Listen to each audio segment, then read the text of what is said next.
They're not the ones that have been doing Good evening everyone and welcome to the Planning and Highways Committee meeting today, Thursday the 29th of August. I've just got to go through some house rules, so if you can bear with me. Thank you to all members of the public, councillors, officers who are joining us today's meeting. Please be aware that the council is video recording this meeting and this will be uploaded to our YouTube channel. I'd like to just highlight some key points of the meeting format. Please can I ask everyone to have their phones turned off or set to silent. The fire exits are via the doors out of the chambers and down the external fire escape behind you, or via the main entrance that you enter the building through. In the event of a fire, the lift should be not used. The assembly point is outside the Royal Mail Parcel Office on West Street. Please remain seated unless you are invited to speak or need to take a comfort break. Toilet facilities are out in the corridor you enter through. Members of the public are invited to participate in the meeting with the key points as follows. Public participation is limited to a maximum of 4 minutes per person and must be related to an item of business on the agenda. As Chair, I will interject if needed to enforce this. For those looking to speak specifically about planning or a tree works application on the agenda, you will be invited to speak immediately before the committee considers that application. For those looking to speak on non-planning application business, you will be invited to speak during the public participation agenda item. Please raise your hand to show you wish to speak and I will invite you to speak. If you are comfortable standing, please do so to ensure you can be heard across the room. You do not need to state your name when you start speaking. If you do not wish to. But we ask that you clearly state which agenda item you're speaking about. I would ask that the participants looking to leave the meeting wait until the end of an agenda item to limit distractions for other participants. Members of the public looking to leave the building will need to be escorted out by a council officer. If the meeting goes into confidential session, a short 2-minute break will be held to allow members of the public to leave. To all present, please remember to show respect to others in the meeting and avoid interrupting where possible to enable others to follow the meeting. If any councillor feels concerned about any aspects of the meeting or discussion, please clearly state point of order and I will then gesture for you to elaborate. If anyone present is felt to be behaving unacceptably, they can be ejected from the meeting by resolution. Thank you for listening. On behalf of the council, I'd like to thank everyone for attending this town council meeting. So we move on to agenda item 1, apologies for absence. And just the one from Councillor Bay. Thank you.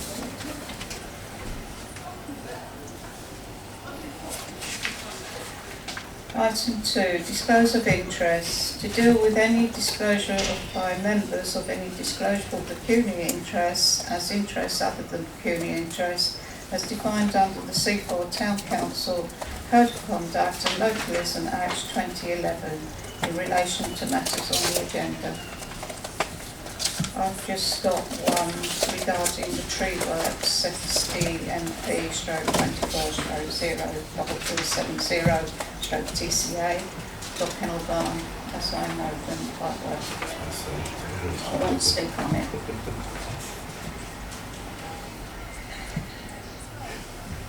Item 3, public participation. To deal with any questions or brief representations from members of the public in accordance with relevant legislation and Seaford Town Council policy. In accordance with Town Council policy, members of the public wishing to speak on individual planning applications may do so immediately before each planning application. So any members of the public who would like to speak at this point, either on agenda 5 or 6, which is South Downs National Park and the NPPF. Yes. Hello, can you hear me if I don't stand? Yes. Lovely. I'd like to comment on agenda item 5 on the NPPF consultation, which ends on the 24th of September. The proposed changes could have far-reaching implications for Seaford. So before you begin your considerations, I wanted to highlight a number of issues I find concerning that you're being consulted on. Currently, the calculation for housing numbers is advisory. The proposed changes are to make the figure mandatory, and for Lewes District to increase the figure to 828 houses built per year. This is over twice the number of houses Lewes currently manages to find. To increase the numbers and insist they're mandatory will lead to high density, poor quality houses with little green space. There's a proposal to delete paragraph 130 of the current NPPF. This paragraph states local character can be taken into account when local planning authorities consider their ability to meet their housing needs. This has been used extensively by Jeff Johnson in line with the neighbourhood plan when objecting to planning applications in Seaford. So if we lose that, obviously that's going to have big implications. You're also being asked to agree that councils continuously provide a 5-year housing supply. This is creating a conveyor belt of approvals for land to be developed without the certainty development will go ahead. According to the Local Government Association, there's more than 1.1 million homes granted planning permission in England in the last decade that have yet to be built. It's also proposed that if a council builds more than its quota 1 year, it can't carry the excess figure over to the following year. There's only a finite amount of land that can be released for development, yet with these proposals, the conveyor belt just keeps rolling on, despite land for development being increasingly difficult to identify. They also want to change paragraph 124C. As they say, they want to make it clear that the default answer to brownfield development should be yes. This doesn't take into consideration whether the development is appropriate. We all know brownfield land we would like developed, but how would you feel if an application was submitted for a couple of 18-storey tower blocks on the old gasworks site?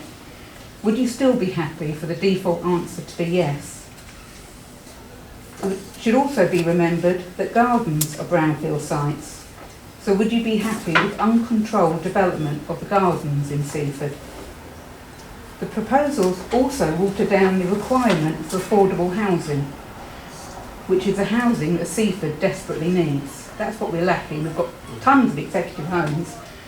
The proposals want to change the word requirement for affordable housing to expectation.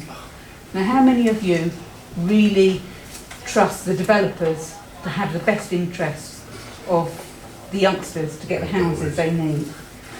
The above is just a flavour of the changes proposed. I didn't think I would have enough time to tell you all the ones I've come up with. Thank you for listening. Thank you. Who's next? Yes, Local. Good evening, Chair and everybody. I'd like to also speak firstly on agenda item 5, the NPPF. I will briefly list a couple of the question numbers and briefly the issues that I think they might raise. First of all, question 4, which is the removal of paragraph 130, which we've already done a little bit on. And this would mean that taking out local character would affect things like neighbourhood plans. Question 19 describes building upwards as gentle. This paragraph is perhaps hiding the increase in property heights, which would again affect our neighbourhood plan. Question 59 removes beauty and beautiful by amending paragraph 138. This would mean that areas of outstanding character could be affected within our neighbourhood plan. Question 82 concerns the removal of a footnote that adds extra protection to the best and most versatile agricultural land. This should be considered as we do need land for food production. Question 85 talks about water resilience. The NPPF itself states there is a growing gap in our water supplies that will rise to 5 billion litres a day by 2050. The South Downs National Park, in a report in March 2024, have talked about protecting the quality and quantity of our groundwater, which provides the drinking waters of both Seaford and Eastbourne from our 2 underground aquifers. And South East Water has recently commented on the quality of water that is deteriorating. And I can send the link for that. So therefore it is really important about water resilience. Question 86 talks to us about any suggestions, and this is where I'm suggesting that we put about water resilience, but I'm not entirely sure. It is essential that we protect our natural water resources that we already have. We have the government nature recovery strategies, and one of them is reaching from Seaford to Eastbourne. So there needs to be more work about that within the NPPF. This reform is complicated, and I wondered how Seaford Town Council will publish their guidance to members of the public. Then I'd also like to jump into item 6, okay, which is the South Downs National Park local plan. In relation to question 1, I'd asked you to consider again about water security as a separate issue. There are several boxes that you can tick about biodiversity. Water resilience or water security is not one of those boxes. And as we are in a water stressed area and we do have the South Downs aquifers, protecting our aquifers should be an important point and an important issue on its own. We also have the International Dark Sky Reserve, of which there are only 21 in the world. Maybe that could also be added in as something other within question 1. Moving on to question 4, which is development on the edge of the national park, which could have big ramifications for our town. However, I see you've done a really good write-up about that in the notes for this meeting, and I agree with your comments and thank you, because development on the edge could cause many problems with a lack of infrastructure. So my only thing is, how do you propose to issue guidance to Seaford residents on this survey to ensure as many people as possible return answers to these key issues, because many people are totally unaware, and how you also encourage residents to use what is quite simple and interactive map so that they can put positive and negative comments about the South Downs National Park. Thank you. Thank you very much. Yes, sir. Thank you, Chair. Again, I'd like to speak in relation to agenda item 5, the NPPF. Reading through the proposed changes, it seems to me that the changes are inextricably linked to the new government's arbitrary target of building 1.5 million homes within the next 5 years.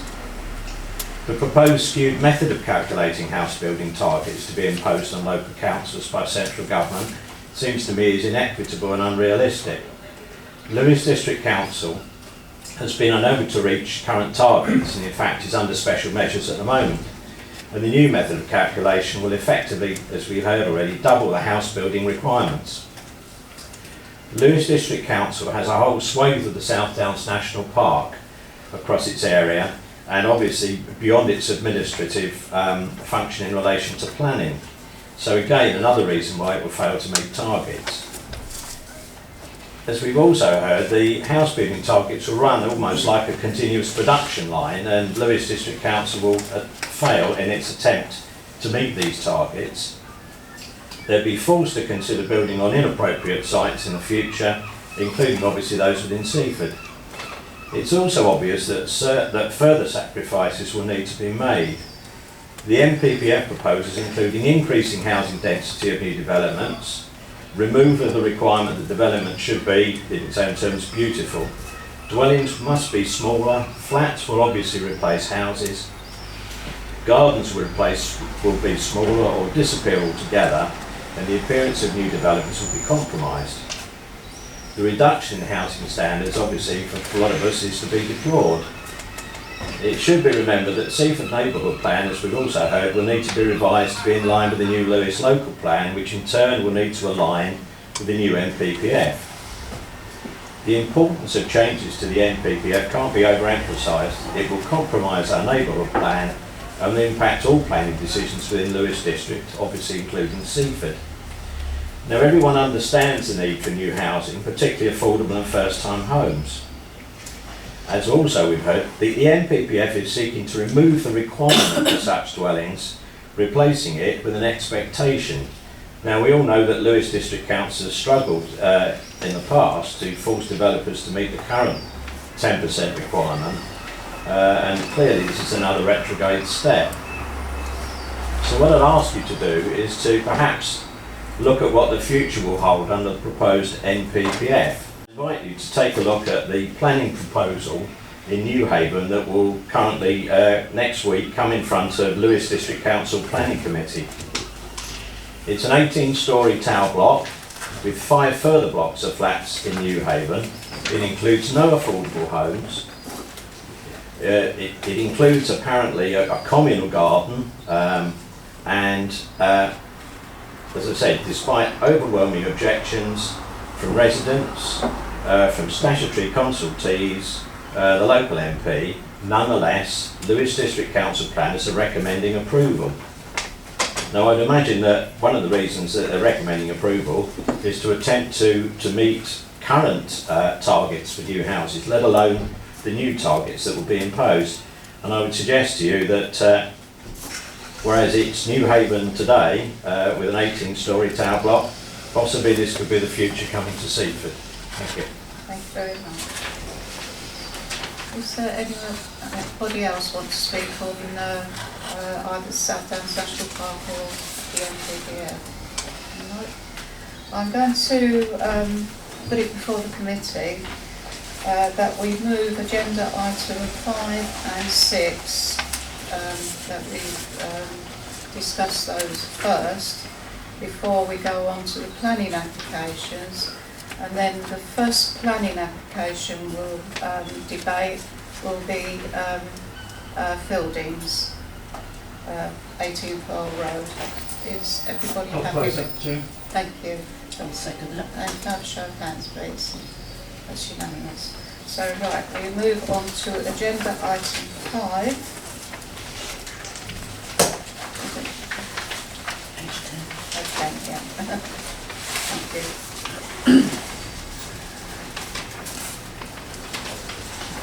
Right. The purpose of the report is to notify the consultation on the proposed reforms to the National Planning Policy Framework and other changes to the planning system. Do you want to make any comments on this? Only just to let the committee know that the East Sussex Association of Local Councils has put together its response, and the National Association of Local Councils is putting together their response as well. And when I've got those, I'll share those with you so that we can look at that when we're considering our response to the next meeting. That's all I've got to add to that. So basically, unless there's any questions now, or pick up on what members of the public have mentioned, that we'll do the main response at our next meeting. It's the 19th of September. And that gives us a chance to look at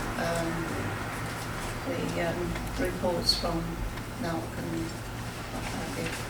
So you are recommended to note that the consultation will propose reforms to the National Planning Policy Framework and other changes to the planning system, 2, discuss and feedback on the consultation survey, and 3, to instruct the Assistant Town Clerk to draft Seaford Town Council's response for discussion and review at the Planning and Highways meeting on the 19th of September.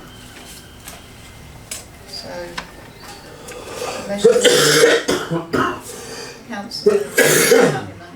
Thank you, Chair. Again, yes, and obviously there's been much in the press about this, partly because I think this has been done over the August, which is generally a holiday month for a lot of people. It's probably not the best time to get too much detail on this, but in the press this week, and the media this week, we've half the 1.5 million homes down. So something, when you start getting into it, there's quite a lot of flaws, and it doesn't necessarily join up in a nice tidy way. So, I mean, talk about this further on the 19th, really. So.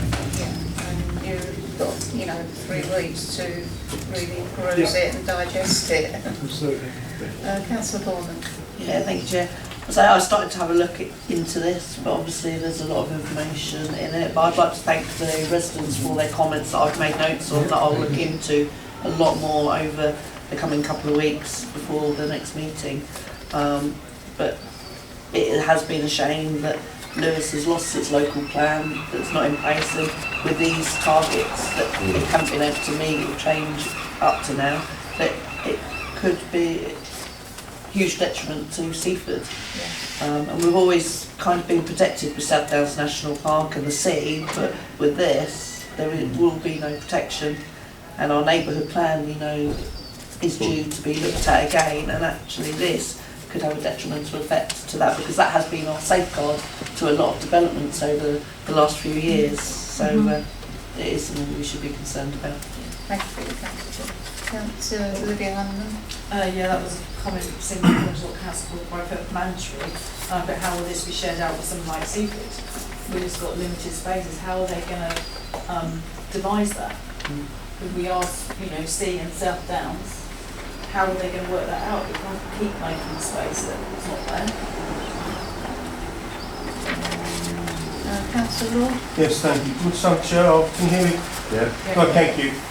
Thank you. I think our previous MP really stood her ground on the policy of building in Seaford.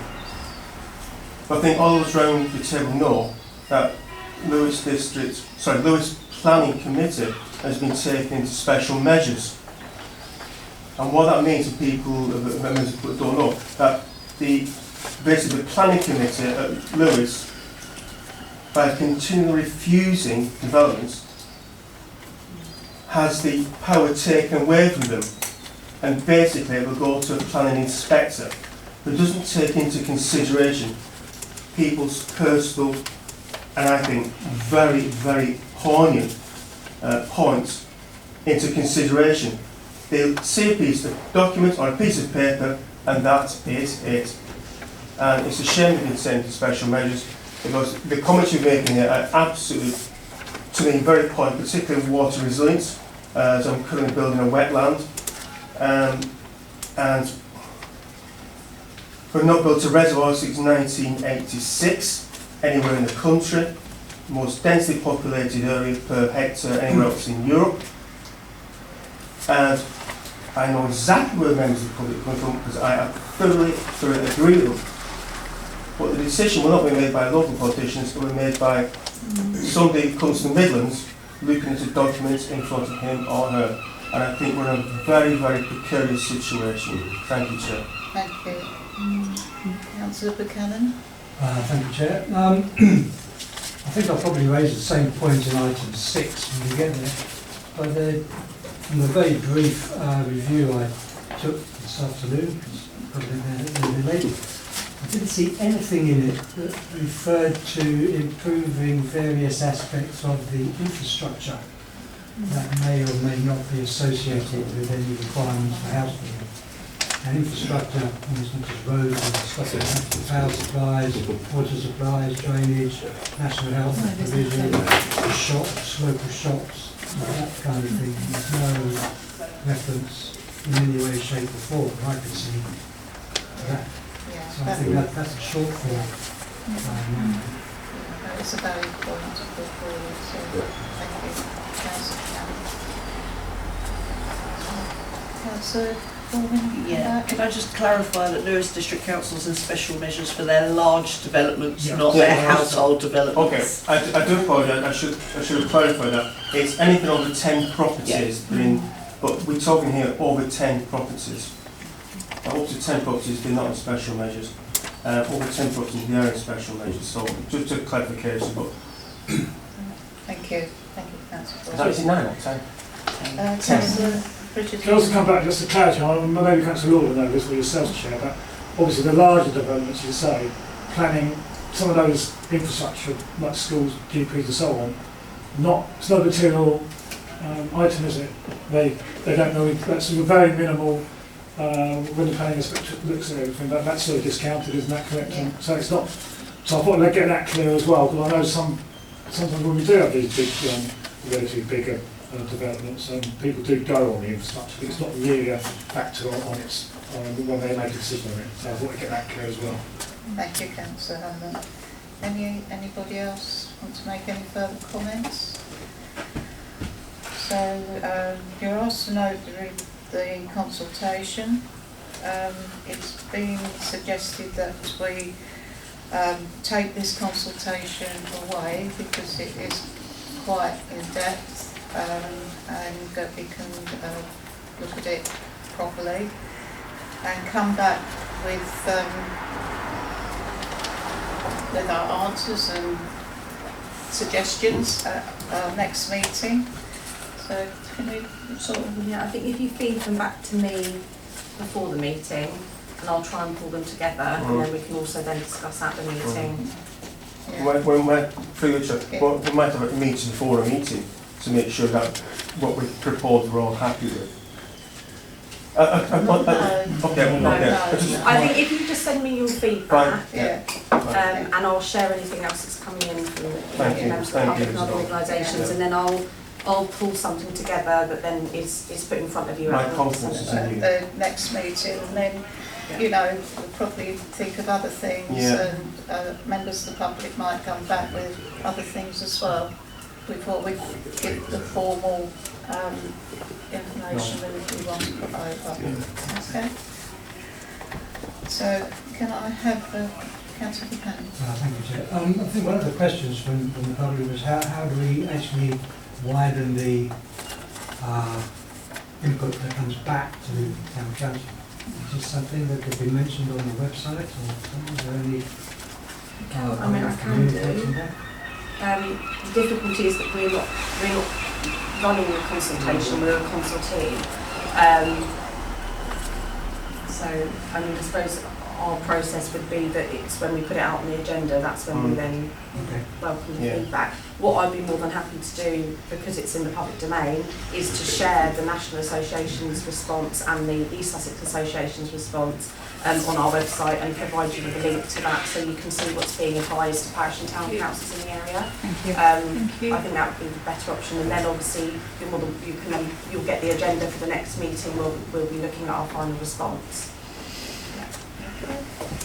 Right, can I have a proposer and seconder, please? Thank you, Councillor Bowman, seconded by Councillor Olivia Hanneman, and can I have a show of hands, please? And that's unanimous.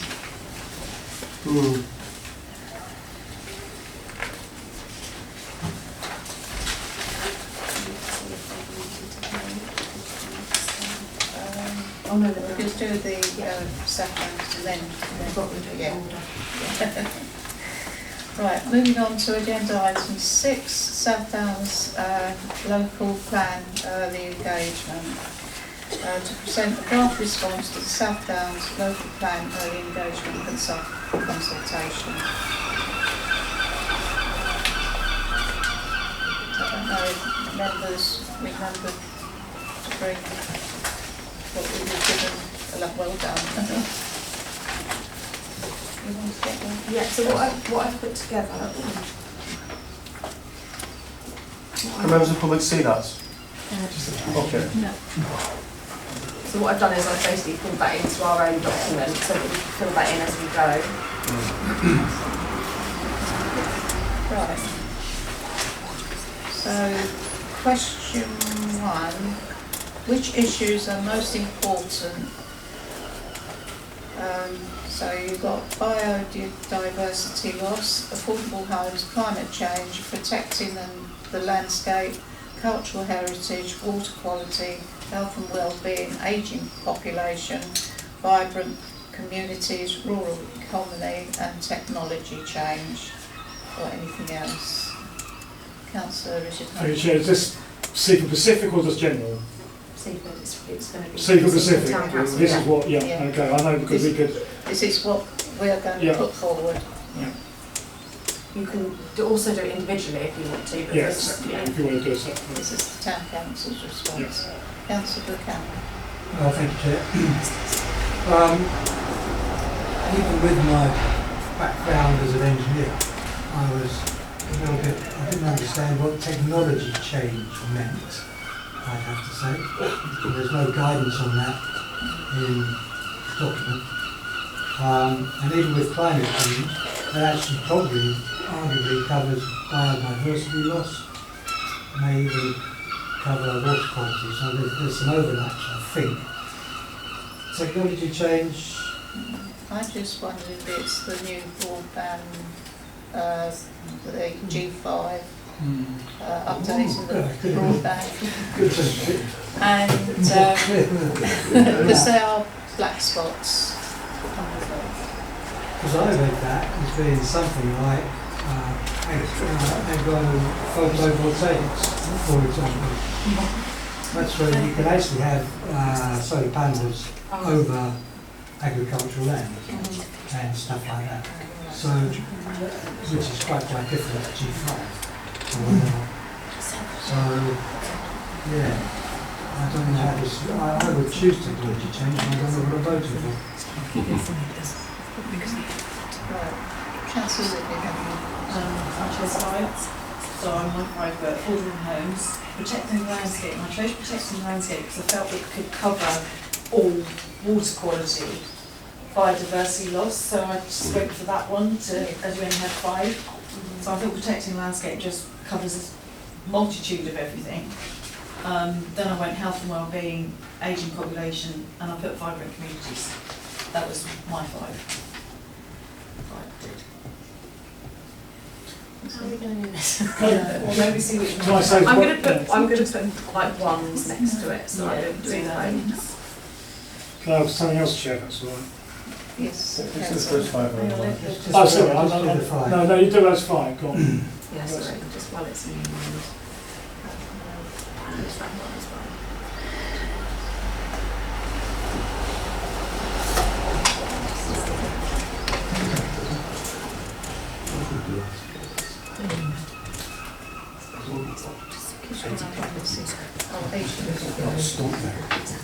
Oh, Councillor Baldwin? Oh, right. Councillor Vicar. Sorry, No, I was just going to say, that with the majority of national parks outside the town planning area we made, and outside a lot of what we do in Seaford. So we're really, when you say the national, unless we're changing the planning bound or extending the national park itself, we're really looking at the lands surrounding Seaford, aren't we?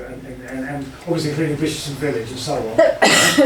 But we're not really looking at Seaford. It's around it, like Seven Sisters area, aren't we? You know, coast cottages, aren't we? And also the golf course, particularly the golf course, Yeah, South absolutely. Downs National Park, Yeah, so. it's more that. So obviously I'd say the rural economy, if you could be quite important myself for if we're looking purely at what, you know, maybe what goes at Bishopston Village, for example. Yeah, I've got down rural economy. I think I'm more or less on the same as Councillor Olivia Hanneman.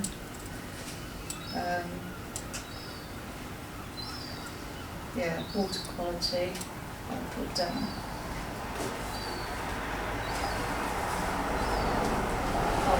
On the same as what's up there. Do we talk about the coast, coastal erosion and so on? Can that come on the climate change area? Or it could be add something else. Yeah. Yeah, I think that seems to be. I don't think that I mean, there's quite a lot of that is going in. We have a lot of issues at the moment with coastal defence, and I'm not sure the National Park's taking that as maybe as seriously as they could be, and I'm trying to word it like that. Really. So I'm only thinking of the Coast Guard cottages, Yeah. the coast generally. Anybody, Councillor Buchanan? Thank you, Chair. I did actually select 5. Affordable homes, Yeah, climate change,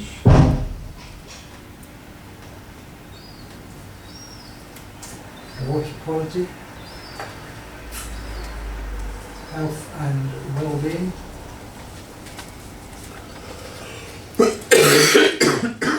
and technology change. I'm going to do my best by the next meeting to find out what it is. Bearing in mind, we were asked to select up to 5. That was my 5. That was 5. So, Councillor Lord. Thank you, Chair. There's some things which won't be the slightest bit of difference on there. For example, climate change, we can't do much about that, it's bigger than us. Water quality, well, that's down to Statutory Undertaker, that's bigger than us. But I think one thing we do need in this town, and I feel, well, I don't feel sorry for anybody, but I feel quite concerned about the fact a lot of youngsters I've known and brought up and are struggling to find somewhere to live in Seaford. And they really are struggling. They're in miserable one-bedroom flats. So I think affordable homes will be one. I think that's something we do need to have. Not necessarily for us because we're all oldies, but particularly young families coming up in the community. I think also the health and well-being, I think we need, although the local services are really doing the best, I think they're really struggling. And I think the other thing, vibrant communities, we seem to be there, but we're not there, and that needs some support. I don't think we're going to do it. And because we live in a rural environment, I think the rural economy really does need something, because we seem to be losing more and more farms which used to produce local produce for us. They seem to be going down. But also, I also class in rural economy, like allotments and things like that. But to me, I think they're really crucial for people, which will tick the box of like well-being and also communities. That seems to have missed off everything, and yet it's so important to the community. So I want to put rural economy. But to me, that means like allotments and such like. Thank you. Thank you. Councillor Baldwin? Yeah, thank you, Chair. Just listening to the comments, and it sounds like you could pick all of them. Yeah. And it's like, but what actually for Seaford? So rural economy, I think it does, because we do have Bishopstone Village, we do have barns and things, and we've been and farmland, and we have been looking at barn conversions and all things like that. So I think definitely, I agree with Councillor Richard Honeyman. Coastal erosion with the Coast Guard cottages is very big, and the South Downs National Park, I do think, have taken a step back on that and haven't got involved enough on it. And that's an iconic worldwide visual scene. We have so many visitors for that actually they should be doing more to protect coastal erosion, to protect that. So that also goes in with protecting the landscape, because the Coast Guard cottages is the landscape, and with not protecting the erosion of the coast, then you is a detriment to the landscape there. And the others are just them three anyway. Not two more, yeah. So, I know that's why I think, obviously someone's put the brakes on literally on Exit Bridge, haven't they, development? No, obviously half it gets passed when you get a lot of other studies going on, and so to obviously rural economy, you do need that bridge to be replaced at some stage. So I don't know what that will come under, but I think that is obviously it's sort of relevant to something in that. Yeah, it'll come under rural economy. Rural economy, that one there. So that's, as I said, rural economy. Yeah. Probably have, but We've got rural economy and health and well-being and affordable homes. We've got those three. Can I take out the one? I'm going to just do this a second. Still don't have the one stand out. So we're 1 over 6.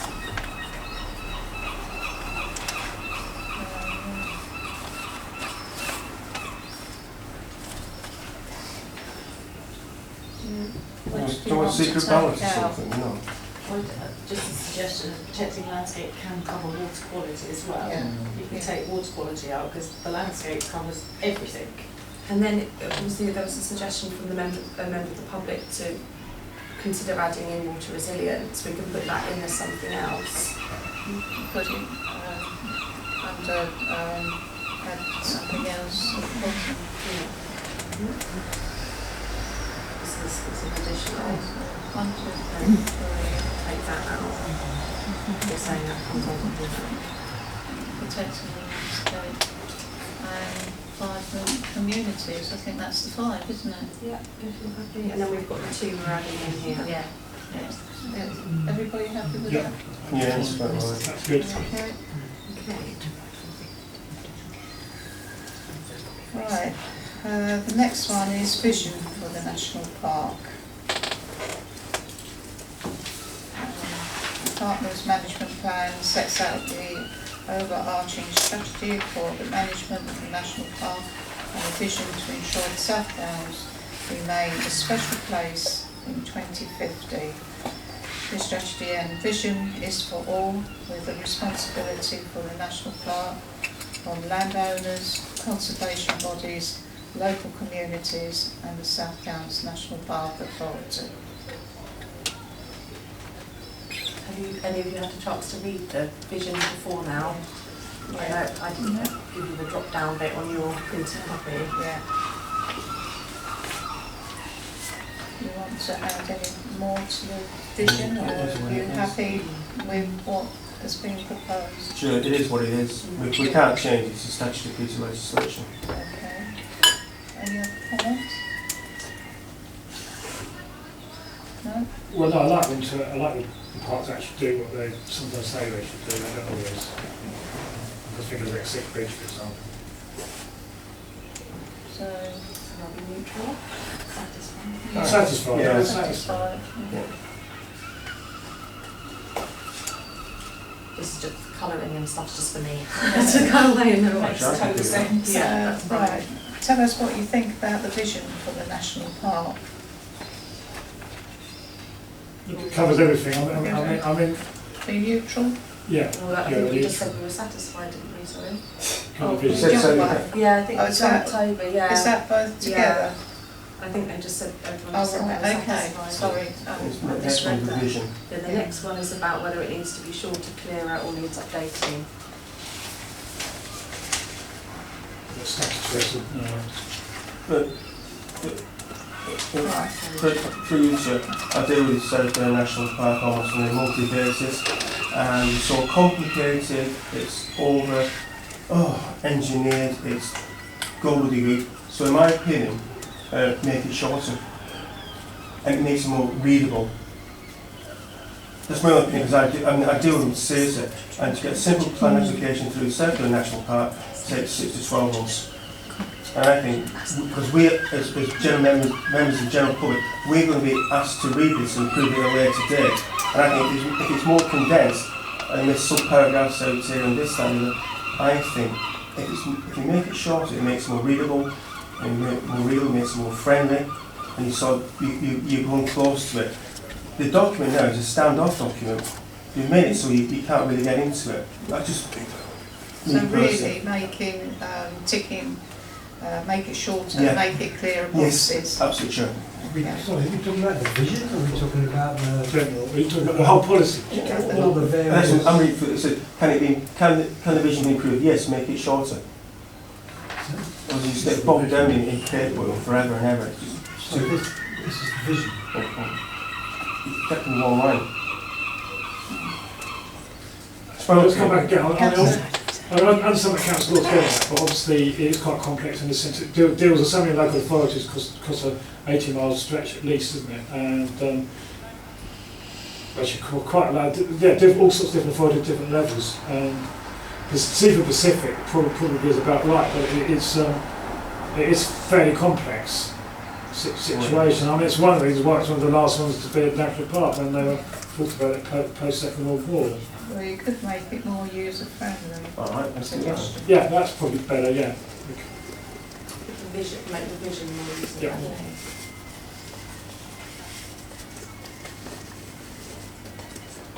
That's fine.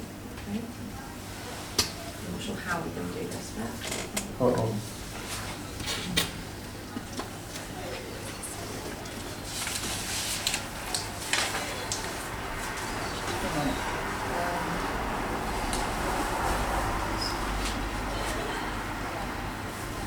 Right, planning is one mechanism to help deliver the vision of by 2050. How important are the following for planning and local plan to best contribute to realising the vision? So contribute funds to improve local facilities. Councillor Norman. I just put very important on all of them. Yeah. I thought that was easy, just, they're all very important. All very important. Yeah, I support that, councillor. It's just, Okay, everybody agreeable to that? Yeah. Yeah, all very important. Well, Include measures for nature recovery? Yeah. All Very, important. very important. Everybody happy with that? yeah. Be net zero in carbon emissions, same answer? Yeah, all agreeable? I think they expected this answer with the really weighted questions. Include a high proportion of affordable homes, very important, yeah, all agreeable? support farmers, Yeah, very important, which we've already. opportunities, very important. Yeah. Weighted questions. Right. Provide opportunities to access and enjoy the national park, same again, isn't it? Yeah. Yeah. Any other ways the local plan can contribute to the vision for the national park? Councillors, yeah. The only comment I put here was involve local schools. So I'm not sure local schools are being involved. Are they aware of the local plan? They're doing youth engagement. Right, I'm okay. confident they're doing youth engagement. I'm not sure if that's through the schools. I've just assumed so because. Because they're the future. So I'll put that down. Going, I'll, yeah. shall I check it before I make that comment? Yeah.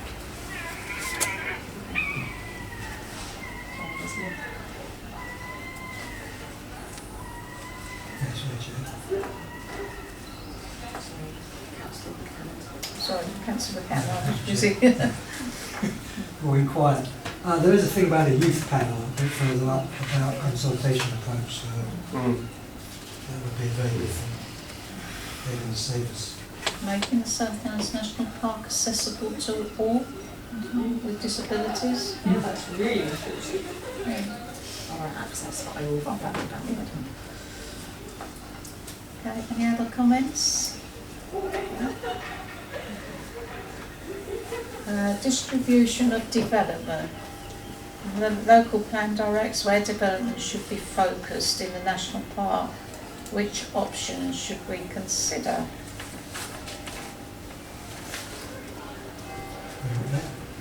I'm also concerned about question number 1, 2, 3, 4, 5. Tell us your reasons for choosing these options. And that's a bit of a death trap. Because we don't want it here. I don't want to say about anything that you say that.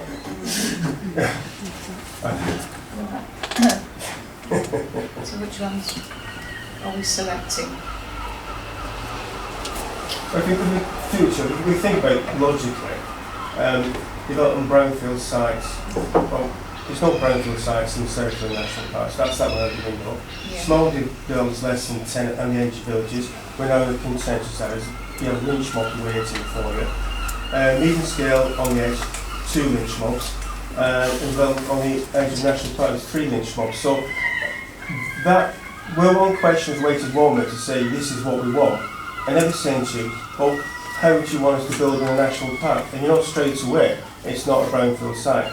And it would be protected to the death before we even put a shed on the site. They might have 11 to 25 homes on the edge of villages, like instead of bathroom or something like that. So that is a very complicated question.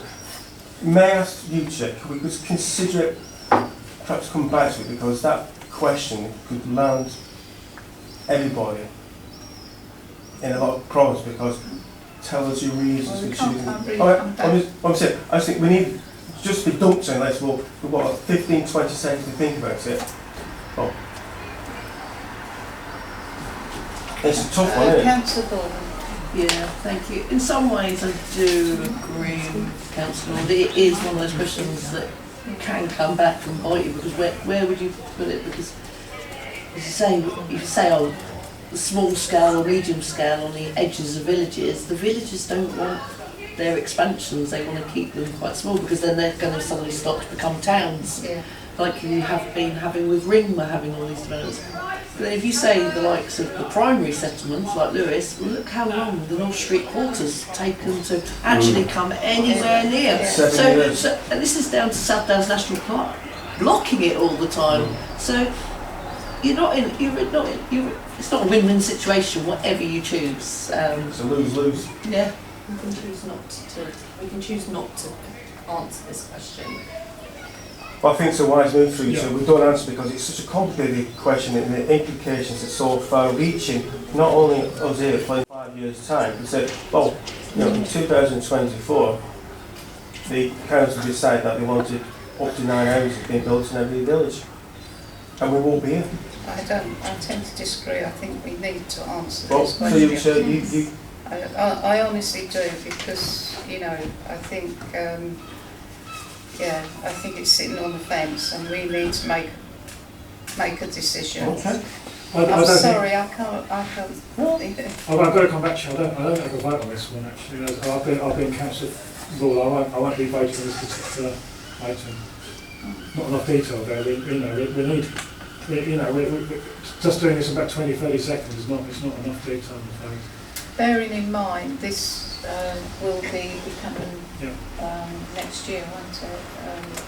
The actual consultation. The actual consultation. Spring. Yeah. So I won't taking part in this particular vote. So when we do the vote, it can be separated out, if that's all right. I can't vote on this particular item. Councillor Buchanan. Thank you, Chair. Just a small thought here. Is that 11 homes on the edge of the villages every year? Not clear, is it, based on what we were discussing earlier? Less than that, So, just going back to what everybody else is kind of hinting at, it's difficult to make these kind of judgments at this stage with the way that these things are described. For some.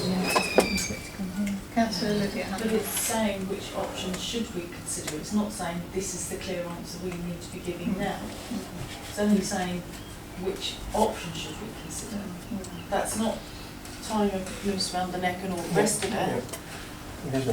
In my opinion, development of brownfield land is a yes. Well, I have to admit, the ones I ticked, but having now heard the discussion, was development sites within our extensions to our primary settlements. So you're extending on what you've already got, so you've already got the infrastructure in place. But, you know, we're not setting ourselves up that we're going to get vilified because it's only options we should consider. Yeah. Yes. Anybody else? Still thinking. No, I won't. Yeah. Chair, I think you're going to get to the stage though, if to extend, say the likes of Lewis, that Lewis and Ringwood will suddenly become one big joined town, which then you might as well say, well, we might as well have those medium scale and larger scale developments at Ringwood because we're going to join you soon together and I just don't think there's a right or wrong. But There I isn't. don't think we're going to get vilified whatever we. then you could just say, well, we kind of agree with all of it within reason. Yeah. I think we can tick the box of brownfield sites because we want to prioritise those pieces of land Shall before we just leave it? going on Just leave it. green Yeah, space. yeah. And then that's in line with our neighbourhood plan and everything. Yeah. And that we Yeah. know what that Yeah. brownfield sites are. Okay, is everybody happy with that? Yeah, Yeah. thanks, Chair. Can I add to it? Yes. Sorry, so in the report, obviously it suggests the town council making strong objections to this part. So it's whether we want to feed in. I've played around with something we could maybe feed in by adding it into this section.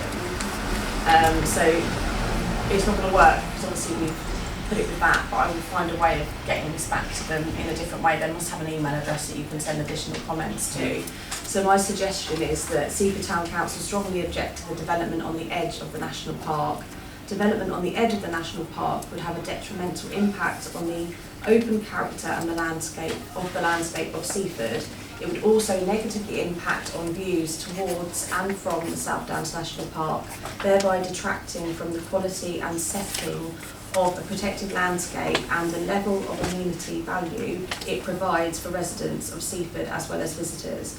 The clear development boundary formed by the National Park boundary to the south of Seaford in Chimpton Way, South Hill Barn area, as well as around Florence House and South Down Road should be retained. Development in this area would affect the transition from the settlement boundary to the more open areas of the golf course and the beauty of the open and rolling chalkland, tranquility and remoteness of the Southland National Park landscape and the natural qualities of the heritage coast. Full stop. Which I can't take credit for that because that came from the Florence House inspector's report, but so I'm not taking credit for that. But I've put that here. But yes, it's whether you want to consider sending that. I thought there already was plenty of permission for some of the bungalows up at Florence. Yeah. I thought, so you can't That's in the really. neighbourhood plan. It's in the neighbourhood plan, isn't it? And there already is permission. Yeah, They this want was to for start.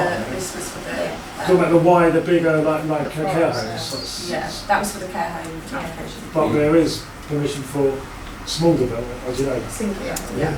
Yeah, bungalows, so, but Yeah, it's yeah, a dip. yeah, but it's a bit easier to stop. I think that covers your concerns, doesn't it? Yeah. Right, thank you. Actually, sorry, sir. That point about development of brownfield sites, can you qualify that in terms of size of development? I mean, development could mean anything, really. I think with this survey, they've been very open because it's just an initial engagement. It's a key issues. They've just been quite, and I think the language they've used is quite open as well. I think they're just wanting as many responses as they can to keep the flow of the consultation process. So I don't have an answer to that. It could mean either. Yeah. Yeah. No, I think we'll keep it as it is. Well, the next one is quite an interesting one.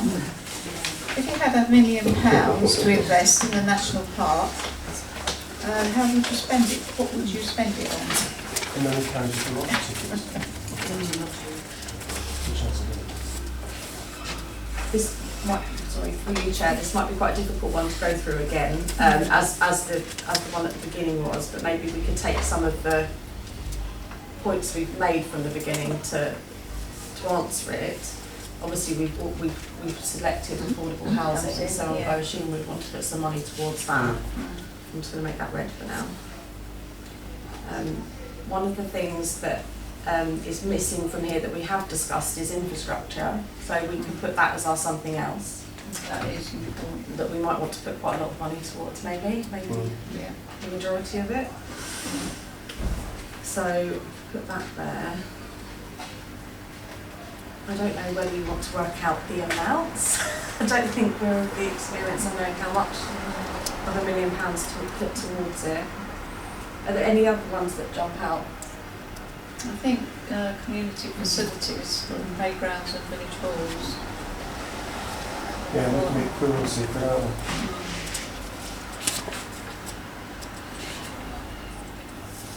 So would you be happy for me to split that equally, or Yeah. Three ways. yeah? Or, you know, Because it gives you like a move along. So if I split that equally, yeah, not 333,000, just Yeah. you know. around about. Can I just suggest 20% on the community facilities and then 40% on the infrastructure and the affordable houses? Because I think Yeah. that's where the main bulk of the money needs to go, is on infrastructure and affordable homes over village halls and playgrounds. Although they're important, they're also going to cost less than affordable homes and the infrastructure that we would need. Is that correct? Sorry, what I've just So done. 440. 40. Yeah. Yeah. Okay. Anything else? Move on.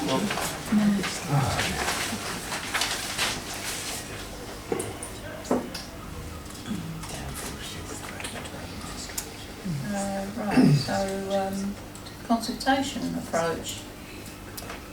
We will be consulting on the draft local plan in early 2025 to help us prepare for the consultation. Please tell us your preferred ways to be notified and involved.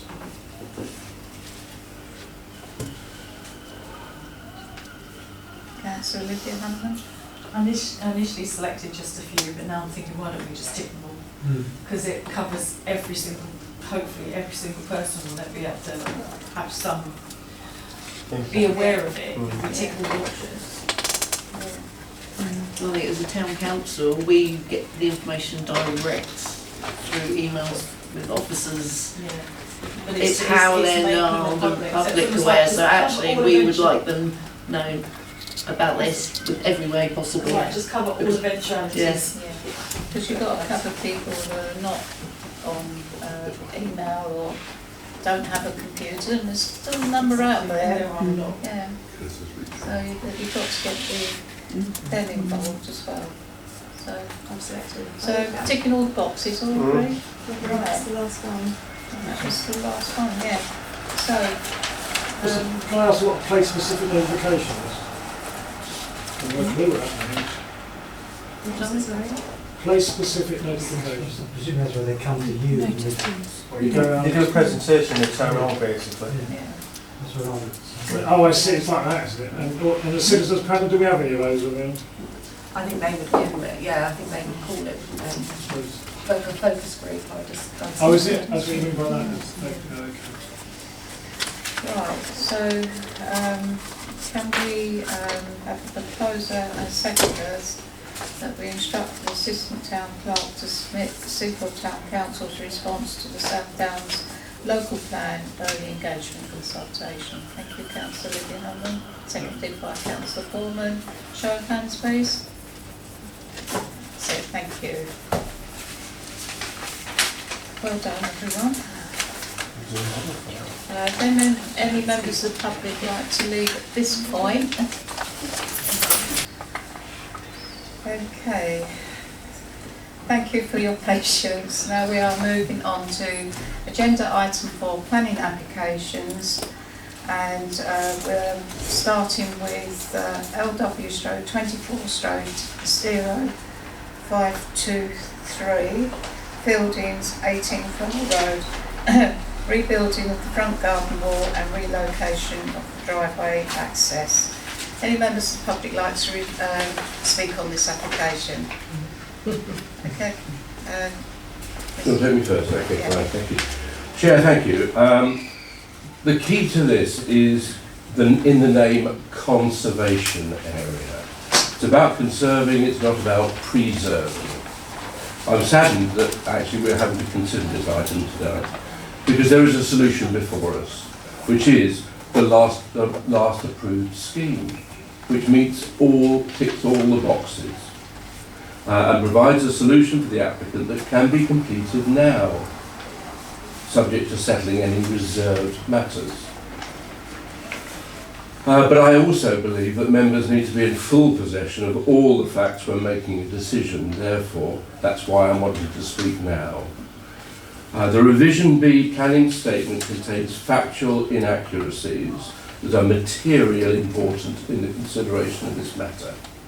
It incorrectly states the existing front garden wall is believed to date back as early as the house, approximately the turn of the last century. The factual position is that wall is over 200 years old and maybe 300 years old. Basically, if you look at the 1724 Richard Budgeon map, you will see that this was the way into Seaford from Bishopstone. There is a flint wall in the middle of the field at the top of Bishopstone Valley, which is part of that system of identifying where the mail coaches and the people should come in. They come up past what is now the Co-op, emerge opposite Firle Drive, and then go down into Seaford, down Firle Road and Blatchington Hill. There is 165 metres of intact wall, original wall. The Conservation Officer describes it as significantly amended, inappropriately maintained, and although of some heritage value. In my view, it represents decades, if not centuries, of care and attention to the importance of this wall. It is a history book that visually anyone can see how important it is. Children can be taught, about the history of this wall just by the variety of materials. There are rusty bricks in there, part of the redding beds gathered from the fields in order to be put in. No longer put in flint walls like this today. So it is an immediate record, if you like, of how people, decade after decade, have cared for this structure. Talk about openings in the wall. The key openings are Blatchington Lodge, Barn, the Barn House. Those are original openings when those houses were built in 1908 and 1914.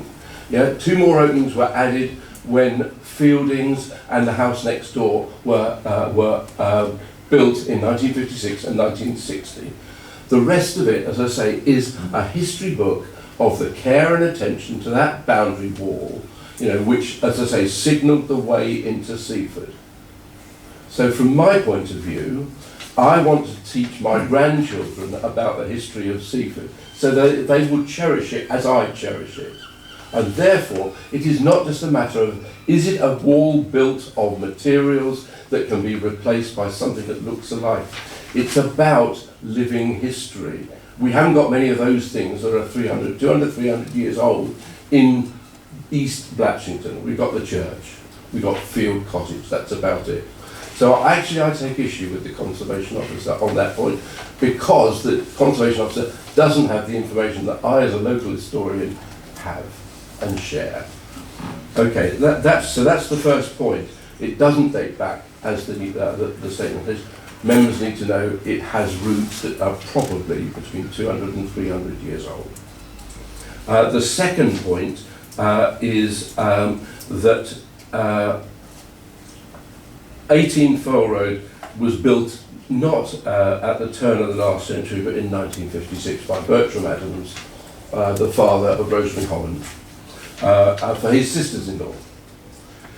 The Revision B planning statement says the walls have been assessed by several builders and other professionals about the condition of the property. I quote to you from the 2018 report on an earlier planning application. The existing flint wall is in need of repair as the underside of the wall has been eroded away in the position of the proposed enlarged opening, and the flint work and the rest of the wall is mainly covered in ivy. That was in 2018. This wall is not an immediate risk of collapse. If it was, why isn't a dangerous structure notice put on it? So this is an issue, as I say, where the history has been downplayed and the risk has been, I think, over-exaggerated. Okay. Thank you. So those are the points that I want to make. By the way, the rest of the report is absolutely fine. But to my mind, the solution is in your hands. You have a planning application which is acceptable. And the key things are, it's a conservation area. Things should be conserved where they can, not replaced by a pastiche looky-likey. You've only got to go down to number 2, Furl Road, to see the consequences of how an approved planning permission looks like down there. On the corner is the original wall.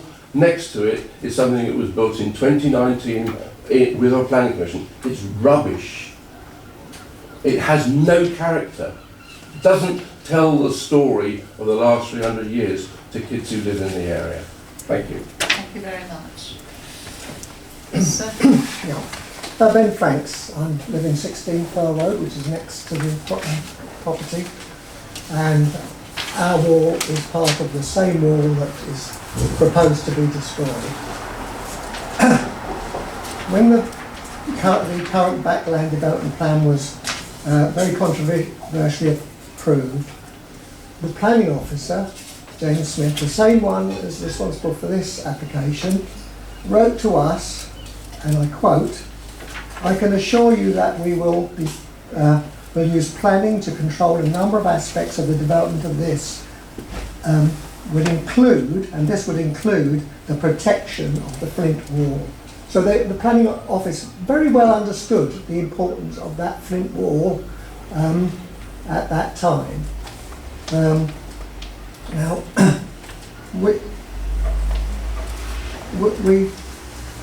we consider that it's our duty as custodians of these ancient flint walls, as per our responsibilities in the conservation area, to maintain them. The conservation area was set up in 1976. We had part of our wall which continues with number 18, looked at by an artisan flint man about 8 years ago. He recommended some maintenance, and we had all that maintenance done. No big deal, nice strong walls. Been there for probably 300 years plus, to be honest. And we had those in sections, bits and pieces repaired at that time, it's quite expensive. And so we expect that now to last another 100 years, hopefully, and it really wasn't a big deal. We just came along, did it, we're an expert man. Much of the superficial damage that's been done to the neighbour's wall was actually done by one of their workmen who pulled the ivy type stuff off of the flint wall and pulled out some of the flints, which is going to happen. Now that was, the ivy grows up there organically, so it's no big deal. And the same would have happened to ours, and we just had those replaced. Again, no big problem. It just requires a little maintenance. The plaster wall next door just requires that little bit of maintenance, as would any of our houses, structures, garden walls, anything else, just like we would do normally. Third point here is that Lewes Planning Committee comprehensively rejected the destruction of this wall only a very short time ago. Now that's why I'm very surprised to see it come back. I'm pretty sure it was unanimous. My concern here is that if this wall was approved to be destroyed for this owner, then the previous owners may have a case for compensation because they would have undersold their property because they were refused permission several times for any damage to that wall. Now my last point is this. The owner of the property next door, who's here today, wrote to us on the 13th of October last year, and I quote, "I am writing to you to express an interest in purchasing a section of your rear garden with the intention of constructing a new bungalow, a new backland development." And the council hated the last one and wrote reports. Jeff Johnson and this committee wrote reports very much opposed to it and very cross when it was approved by the planning office and not by the committee in Lewes. Now it also says, "I realise the significance of maintaining the appeal and architectural integrity of the neighbourhood. And I am fully committed," this is Daniel Wood, the owner, "I am fully committed to working closely with you and the relevant local authorities to ensure our plans align with your vision for the community." Well, I can tell him now, I didn't reply to this because it was like a red rag to a bull. No, you can't see me. No, I am speaking. The gentleman spoke. I think you said the 4 minutes. You can speak in a minute. Just bring you to the conclusion. This is really the very last. Yeah. If I'm not interrupted, I should think. I'm fully close to you in the community. Well, I can tell him now that the ancient walls here does not align. Destruction of the ancient wall does not align with our community's vision, and certainly not ours. And I ask you to reject this plan as you previously have. Right, thank you, sir. Would you like to respond? So, thank you for letting me speak. I'm Penelope Wood, I'm Daniel's mother. And I looked at the last planning appeal and I said to my son, why didn't you ask me to attend? Because I think there's several areas you didn't cover. So firstly, I'm going to tell you how this all came about. In that I live in Hurstfield Point, very near Seaford, but it has a large conservation area with many flint walls. And I've lived in Hurstfield Point all my life. and I have seen many of these flint walls needing repair, needing to be brought back down and rebuilt so that the integrity of the conservation area is maintained. I'm part of the Historical Society. I have a firm belief in doing this, okay? So I'll get back onto the next bit, which is when Daniel showed me the plans for 18A Vale Road. And it's a nice enough little bungalow, all the plans look lovely, but I was very unhappy about the position of the drive. And I said, you're going to have young children here.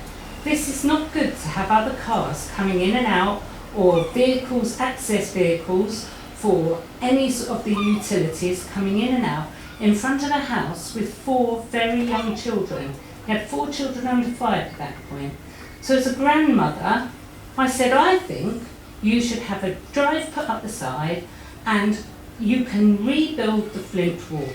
They do it in Hurstby Point all the time. You get in specialist contractors. You need to get yourself a specialist contractor and see if it's possible. That's what Daniel did. So I'm feeling very responsible because I know the amount of time and effort he has put into looking at this brick wall. Well, it's not brick wall, it's a flint wall. And having it done properly, because that's the only way you can deal with this sort of flint wall. You have to have it done by a specialist. I gave him the name of a specialist who was working in Hurstby Point in one of the oldest walls in Hurstby Point and rebuilding it at that point because, like Daniel's wall, it was leaning, so it had to be rebuilt. It couldn't be just patched up. You have to start from the bottom and work your way up. So I gave him that number, that gentleman came round and he did some looking at Daniel's wall, okay? So the next part to this, I'm going to look at my notes because I get carried away.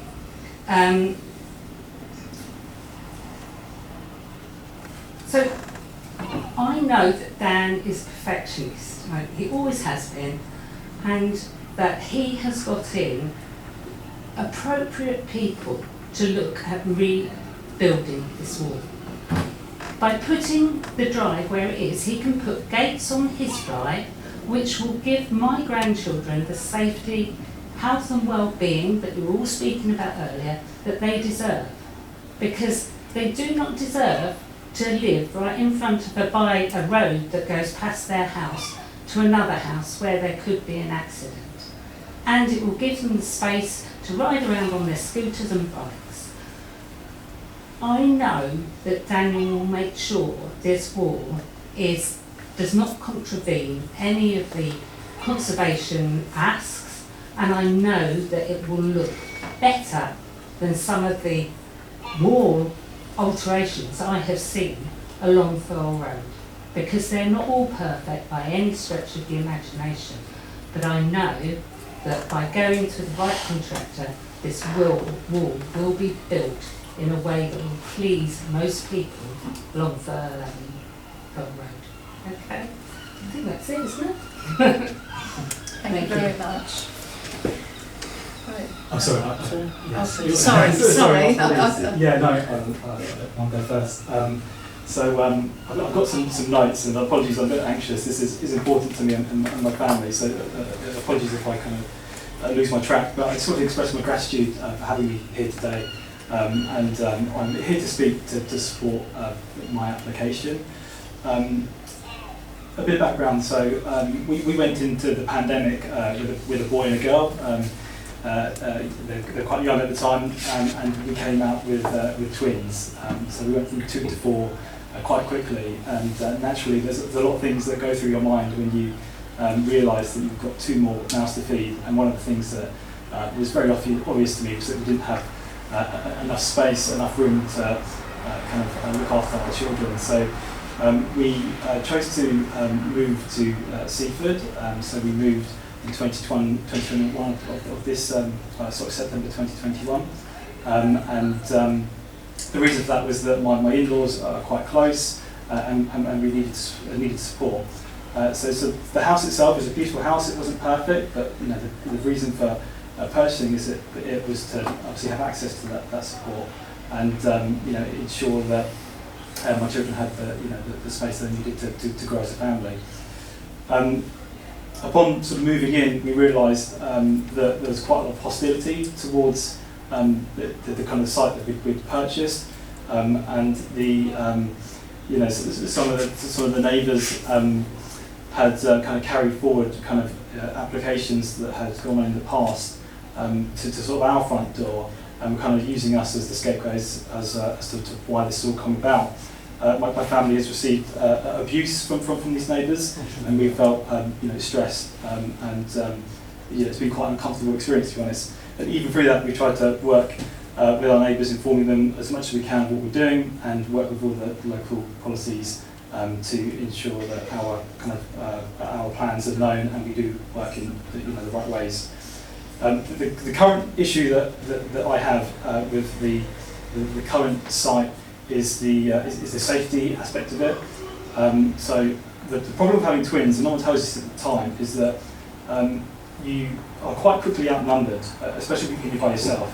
And my two twin girls, they're 3 now, they have a habit of understanding when you are consumed in another activity or feel the grip on your hand loosen, and they like to run off, and they think it's a game. And it's not a funny game, but kids tend to not act in their own self-interest. And right now, the current arrangements are very sort of risky to my family, because that will be coming into 18 A4 Road have to transverse over our front driveway, and we have no control of who comes in and comes out. The secondary concern is that of light pollution. So as well, when the vehicles to 18 A4 Road come through and come over our drive to get to their property, their lights will flood through our living room. Okay, this would be a disturbance to us, especially of an evening. And so that's another issue for me. So part of the I guess the application to rebuild the wall is a kind of consequence of trying to understand how I can protect my family, and that's why I went on this journey. Obviously, my mum kind of gave me some guidance. We had some professionals come round to view the wall, and their kind of guidance was that you cannot patch in a wall like this because of how it's been built. It's been built over time, and the mortar that they used over time is not capable of bonding to the kind of mortar that we use today. So nowadays, when they restore walls, they do it in sections. So they do the whole section, or they do the whole wall. So patching it in will be a temporary fix. It will work short term, but long term, it's not a solution that's going to lead that wall to the next 100 years plus. The second issue is that the wall is leaning, because there's been a growth of trees to the other side, and they're pushing the wall to one side. As the wall is old, it's likely that there's no foundation in place. There is sort of underpinning that's required, and again, the recommendation for the builders was to take the whole wall down and rebuild it. So we put an application, it went through the process. Seaford Town Council voted against it at the time. It then went to Lewis Council, and Lewis Council voted to approve it. And that was with the consultation of a conservation officer who looked at the site in its own merit. They deemed that the wall did have historical value, but the overall development would be an enhancement to the conservation area, and therefore there was no recommendation to reject. And the Lewis Town Council's view was that there were some actual enhancements as well that we worked with the conservation officer to implement and propose. And the view kind of going into the planning committee meeting was that it was on the recommendation that Lewis Council and the conservation officer recommend to approve. Can I bring you to a close, because you've gone well over before me, so I allowed that to happen because of the gentleman. Fair enough, Well, I just wanted to say that some things that have been brought to light today which are completely out of context for this application, and I'm happy to go into a bit more details to what was said and how it came about, but my view is that it doesn't. It's not part of this. This application that we're discussing today. So I'm not sure why it was brought up. But anyway, thank you for your time. Appreciate it. Thank you very much. Sure, then go to the advisory. Sorry? Go to the advisory. Yeah, okay.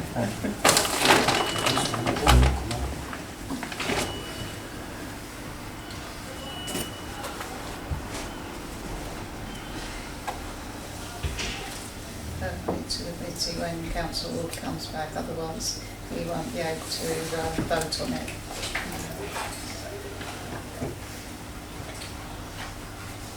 Chair, may we stay for this part of the session, or do we leave now while you've discussed? As soon as Councillor Lord comes back, we'll be discussing Oh, right, it. okay. If we start now, No, I know, then I he understand won't be that. I able wasn't to sure whether comment. the process was Yeah, no, he really won't. even then you discuss, Yeah. or we sit and hear the discussion.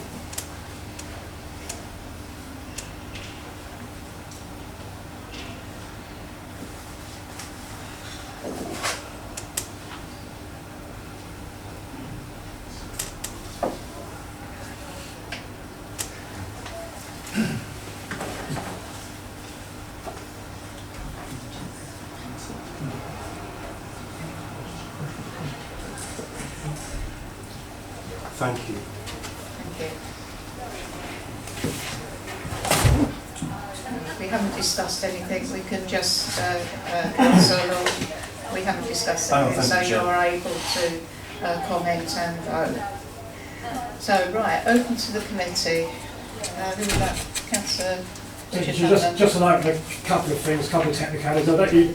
When you do your application, you don't normally then repeat it as a for. It's obvious that you're for your own application. So this particular one, which is some of the customer application, it's like a repeat, isn't it? So you really got to discount that, really, haven't you? That's just what I've noticed that.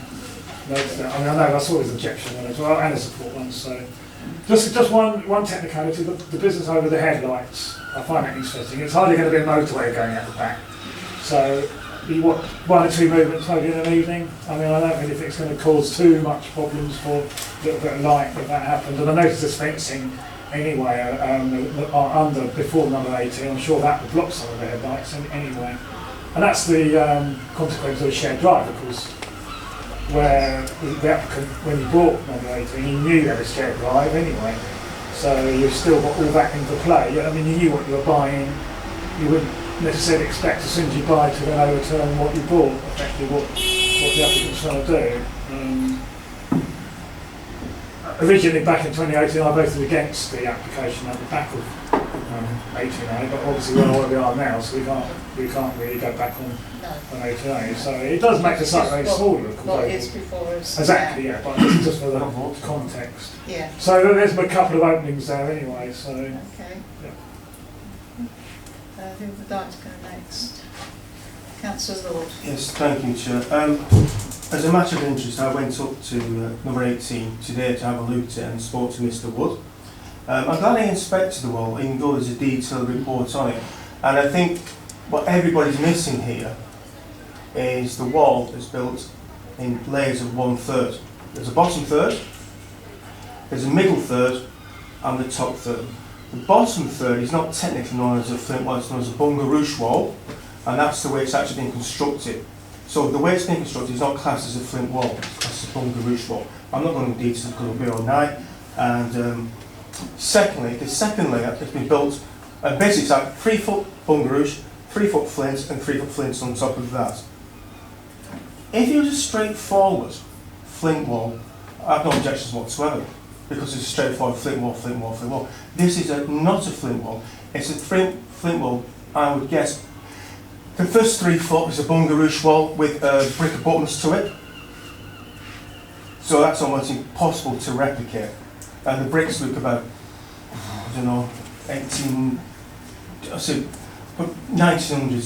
very, so 1850, 1890. And they built an angle which suggests to me the wall in question, the bottom 3 foot, was built up and then used as a supporting wall. So that's why it's in there. The next third has been built again, I think it's got most of snap flints, and the top 3 foot has got round flints in it. So it's 3 completely separate walls. If it was a straightforward flint wall, I said, what's the problem? Rebuild it. But unfortunately, you can't replicate probably 100 years of different types of flint wall, or bungerish flint wall, snap flint, and rounded flint being built in each other. It's almost impossible to replicate it. But it's impossible. It's impossible. Background to this, I'm doing a wall involving English Heritage and Seaford National Park and the Archaeological Society. It's a flint wall. It's straightforward. We're using existing flints to go back an existing flint wall using them all. Also, the additional problem with this, it's got 3 different types of mortar in it. The bottom one is a traditional lime mixed mortar using traditional Sussex grit. You can't build it now, but the middle bit is basically using a lime mortar containing some parts of a type of flint grit. The top one is using basically a lime mortar. And I must agree with Mr. Wood, he's absolutely right, it's been repaired appallingly over the years. Absolutely appalling. They use a cement with the lime, which is the worst thing you can do because lime is designed to move up and down, put cement in it and it breaks up. Coming back to this application, if it was a straightforward flint wall using existing flints in the wall with a decent lime mortar by a reputable contractor, that wouldn't be an issue. Unfortunately, we've got a wall which is basically a sandwich. And I don't know anybody, even some of the best flint wall makers, flint wall repairers, restoration people in the country, who could replicate this wall. And we've heard people say, well, once it's gone, it's gone. Unfortunately, it is gone because we can't replicate it. I've not seen it replicated any other places in Sussex. Well, best part of Sussex. It's such a unique wall, and it's not been brought up by its conservation officers or other members of the public or the planning department because they don't realise how different walls have been constructed over the last 150 years. To be honest with you, I've got 8 sinners. It should perhaps be listed because I've never seen it before throughout Sussex. So it's a very, very tricky one. Straightforward flint wall, which everybody says is a straightforward flint wall, yes, knock it down, rebuild it. It'll be best for being rebuilt. As it stands now, it's a sandwich which cannot be rebuilt. And really at a quandary as to what is the best solution for us. I think from what I was talking to Mr. Wood, so a nice gate looking through your house, straight onto your driveway, straight, absolutely beautiful. I agree with you. Gateway on the right hand side, beautiful. No flint wall, no problem. But we've not got a flint wall, we've got something quite special, and I think we should seriously consider this application with regards to a very, very unique and specialist flint type wall in Seaford. Thank you. Thank you, Councillor. Councillor Borman. Thank you, Chair. I'd just like to thank Councillor Lord for his knowledge on flint walls. It's great to know. No, thank you, because it kind of helps. We all know that this is a very old wall and it's in the conservation area and how big it is, and it's a historic thing for Seaford.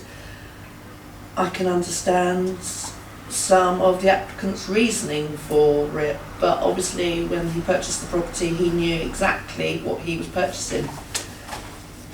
One of my big concerns, not only the flint wall, is the timber gates. They are solid, which is out of keeping with the area. Okay, it might hide this backland development house that we objected to initially, and that's the reason why it wasn't allowed this side entrance before. But suddenly, rather than being an open fencing gateways that we've got down the rest of the street and in the conservation area, it's a solid timber screen, which is totally out of keeping with the area. So, along with preserving that flint wall, I would object to it on the grounds of the timber gates being out of keeping and actually a detriment to the conservation area. And that's my proposal. Thank you, Councillor Borman. Any other? Councillor Richard London? No, I don't want to go yet. No. Okay.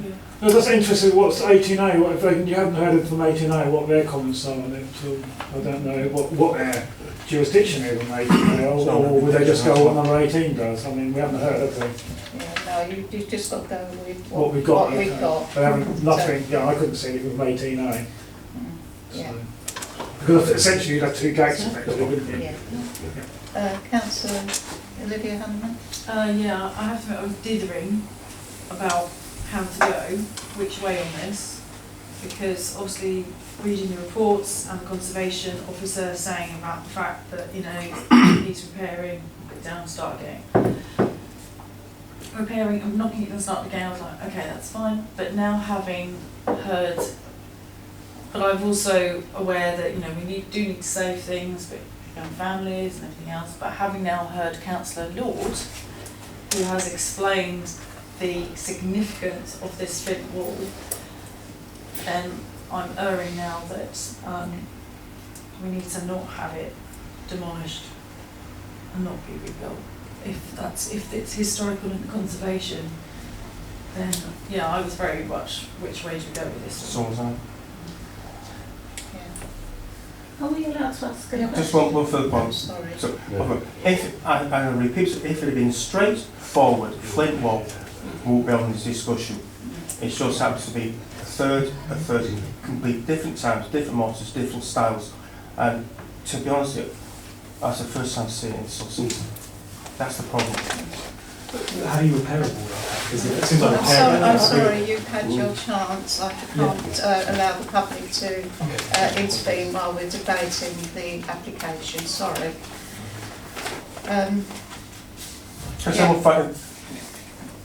Even though I was interrupted, Chair, there are very specialist companies who can carry out very specialist repairs, because the 3 layers of mortar have to be made completely different to meet each other, and not what we don't want is a homogeneous mortar which then blends everything together, because you might just knock the damn thing down. So that's on the sense, so I have a speech now. Yeah. My opinion is, I seem to be going with the committee, but sort of living in Bishopstone Village, I appreciate the value of flint walls, all types of walls, because they are unique and they're very unique to our area. And like this one, which is well over 200 years old, 160 Wallish, that 200 years is gone. I mean, we've got walls in Bishopstone Village which are leaning, and they've been leaning like 200 years.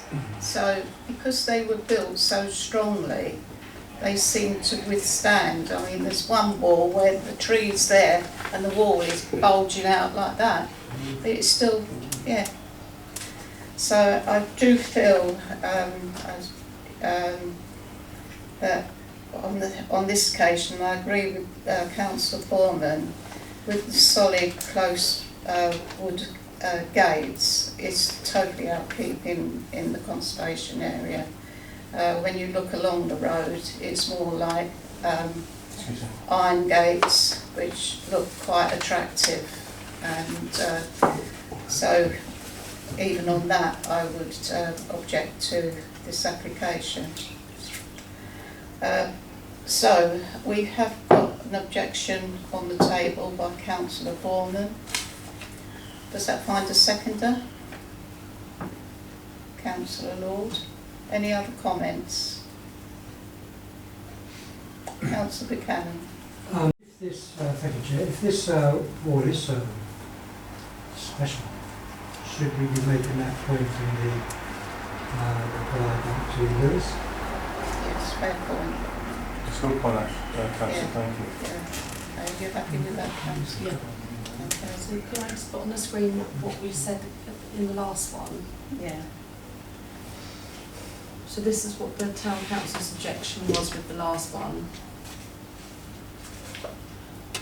Just give me a minute to read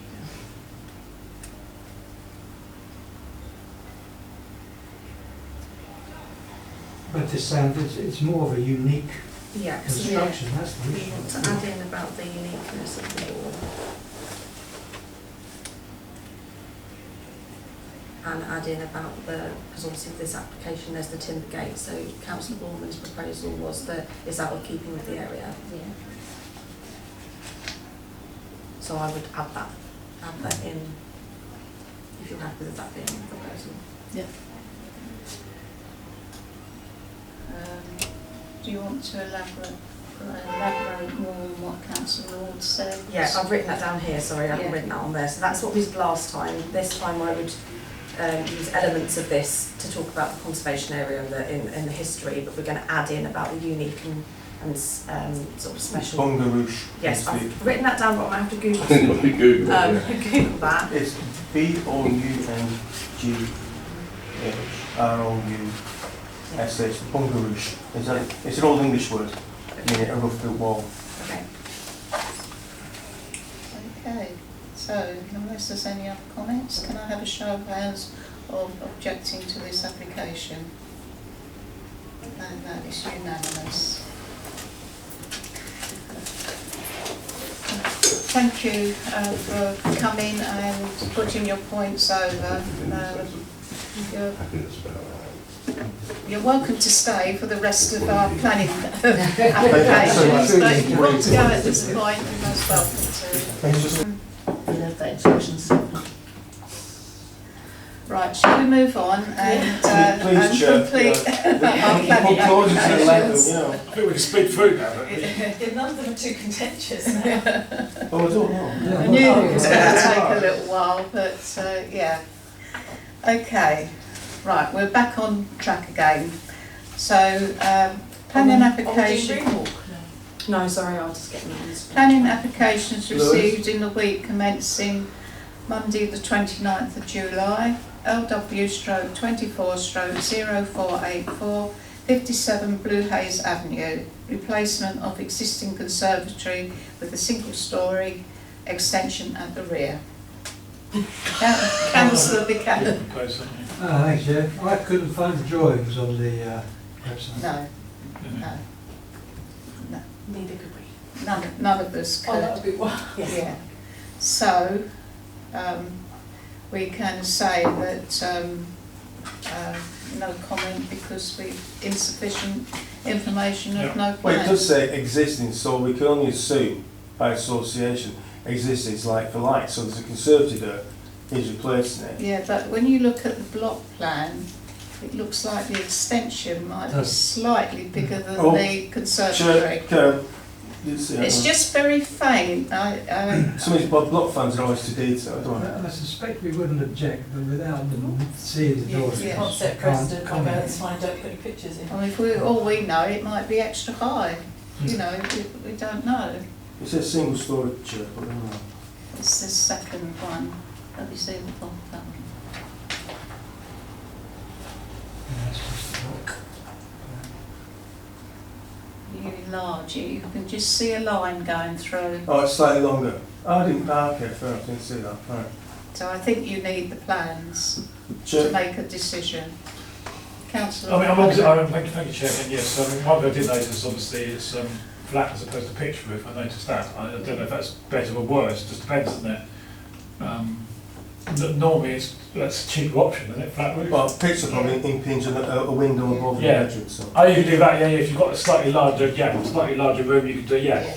You can't really do so well on a pitch roof. No.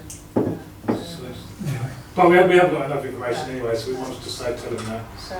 So, Councillor Baldwin. I'm surprised it even got validated without a plan. Yeah. That's a good point. Yeah.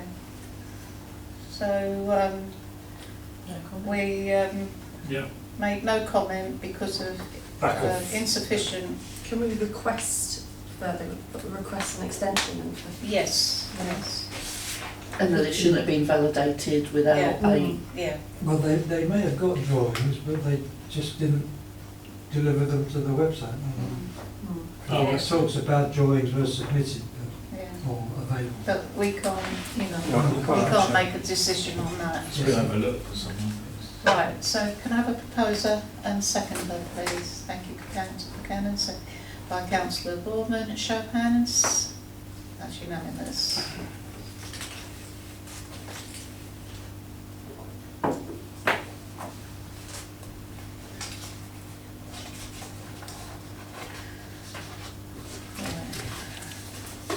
LW/24/0491, 26 Keydale Road, single-storey rear extension to replace existing conservatory. Would you like to lead on this one? What I propose. Councillor Buchanan? Thank you, Chair. Looks fairly straightforward. It's almost kind of a like for like. There's a bit of replanning inside, but I think It's just sort of a small infill. yeah. Everything's replacing what was there before. Nice boxes though, so. I'd support this. Okay. Is that your proposal, Councillor Buchanan? I'll second that. Thank you. And can I have a show of hands, please? Thank you.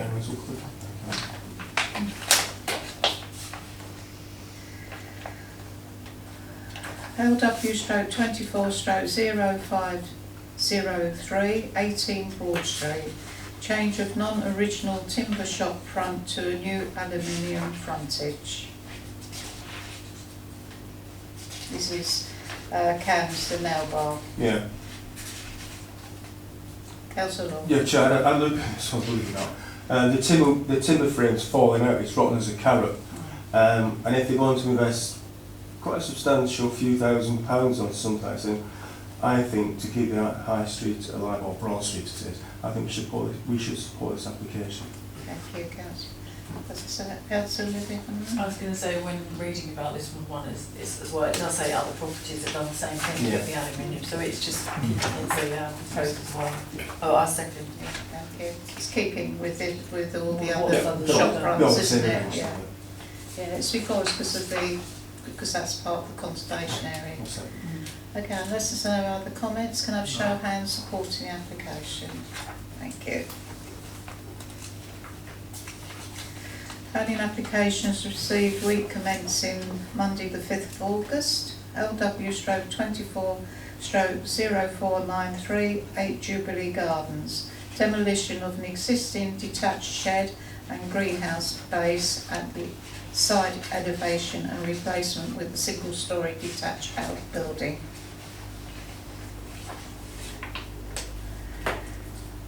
Councillor Foreman? Yeah, thank you, Chair. When you read the description, and you think, remove shed, remove greenhouse, it's just kind of going to be like for like. But when you look at it, it's actually a lot taller, which means from the street you can see it quite clearly compared to what it was with just a small roof top over before. But the way it leans, it's almost as if it should be against the house. And I can understand they want that walkway down back into their garden, but if they'd put the gate the other side and had it leaning against the house, it wouldn't look so out of place. But I think because it's so tall now compared to what it was, that actually it's a bit out of keeping. Can I just throw in, which is in the neighbourhood plan, on outbuildings, which is GB06. An outbuilding should be as far away from the house as possible to stop it from overshadowing adjoining houses and gardens or appearing overbearing, which is like Councillor Orman's point.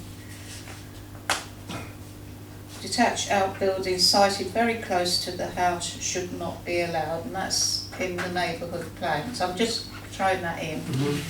It's good point, actually, Chair. Councillor Because a couple of things, I'd rather it was joined to the house and then you had another entrance going to the other side. It's the same anyway, isn't it? So you can't literally go the other side unless you, and there's another couple of things on the actual detail. I was trying to check there was no showering mentioned or anything, was there? Because you don't need to make it look like a home. I couldn't. It's a little bit. You obviously you allow normally like a toilet area, aren't you? They're keeping this as storage, so like their shed was, and then they've literally only got room for a desk. There's not a toilet in there or anything. So it's all sink or Sorry, that's anything. not loading, but no. No, that's fine. It's very limited. Then that's fine. But I see, if you moved it up, then you could go to the other side of the passageway. You could do it like that, and then it'd be joined in easy, wouldn't it? Essentially, it's an office, isn't it? Yeah, that's yes. Work from home. That's the Yeah. idea, isn't it? Yeah. Councillor Buchanan. Yeah, thank you, Chair. Just a clarification, they're not removing the greenhouse. I think it's just the greenhouse base and then moving that. That's right, it's quite nice. Just to clarify that. I suppose, I think we're being a bit petty. So, if it's a large outbuilding with a shower and a bathroom and a sauna and things like that, yeah, basically it's a work from home office. And if you look at the existing footprint of the property, there's nowhere there to put an office.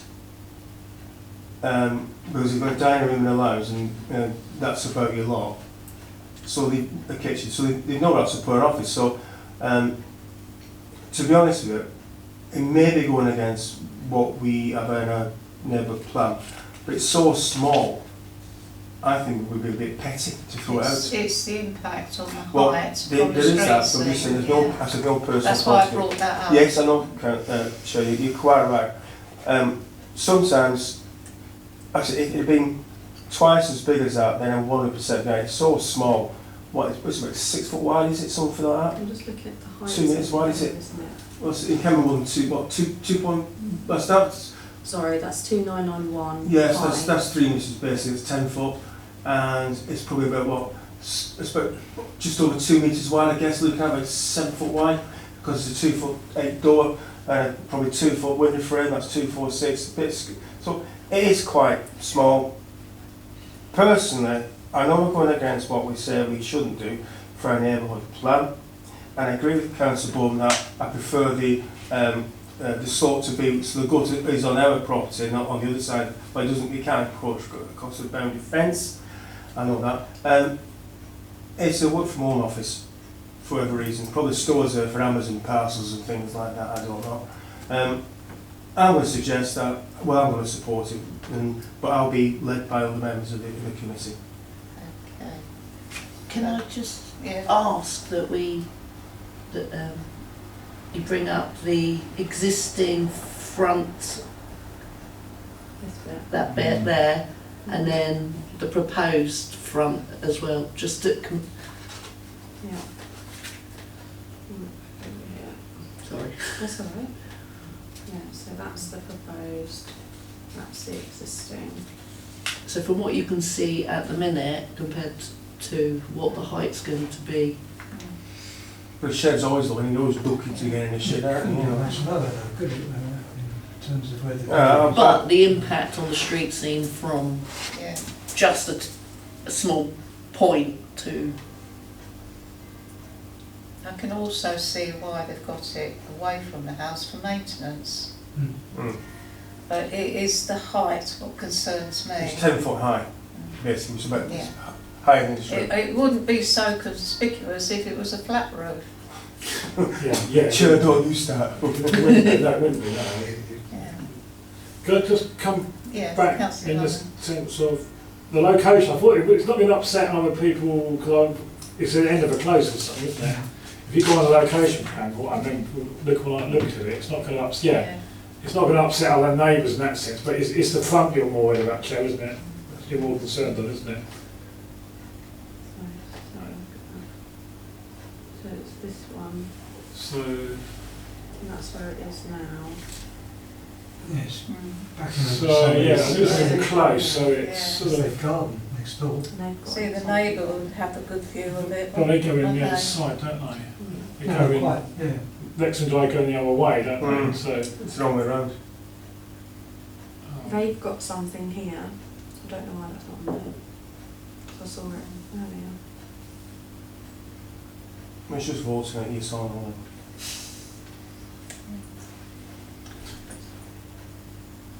Right. I think you were first with a proposal, Councillor Bowman, to Height, isn't it? to object to this application because of the street scene and the going against the Neighbourhood plan. GB 05, no, 06, 06, for the neighbourhood plan. yeah. Go on, Chair. Does that find a seconder? Well, I second it.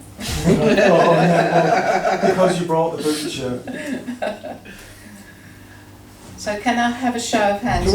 Can we suggest certain alternatives?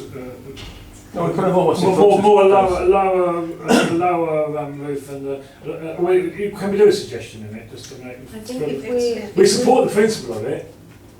But we're saying that we don't if we're mentioning they could plan DB06.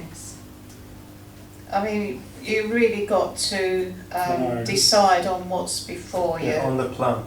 Because obviously it's going to cost more if And you if it comes it. back, say, with a flat roof, we might have a different Yeah, exactly. opinion. We might, because It's what is before us at the now. moment, not what we might have come back in a month's time or something, a couple of months' time or something. Yeah. So, can I have a show of hands of objecting to this application? I don't know. Okay. Make mine up. Right, that's 3. That's 3. Those against? Deciding vote. I've got So, deciding well, it's vote. yours. Which way are you going to vote? I think you'll pick us up this way. So I'm going to cross against that one then. We look out for that one with interest. We will. yeah. Probably the House of Lords, that one. Planning applications received week commencing the 12th of August, LW/24/0519, 3 Beach Close. Demolition of conservatory and erection of a single-storey rear extension, first floor rear dormer extension and hip to gable and side extensions. There's a big one, this one. Yeah, oh yeah, it's this one, isn't it?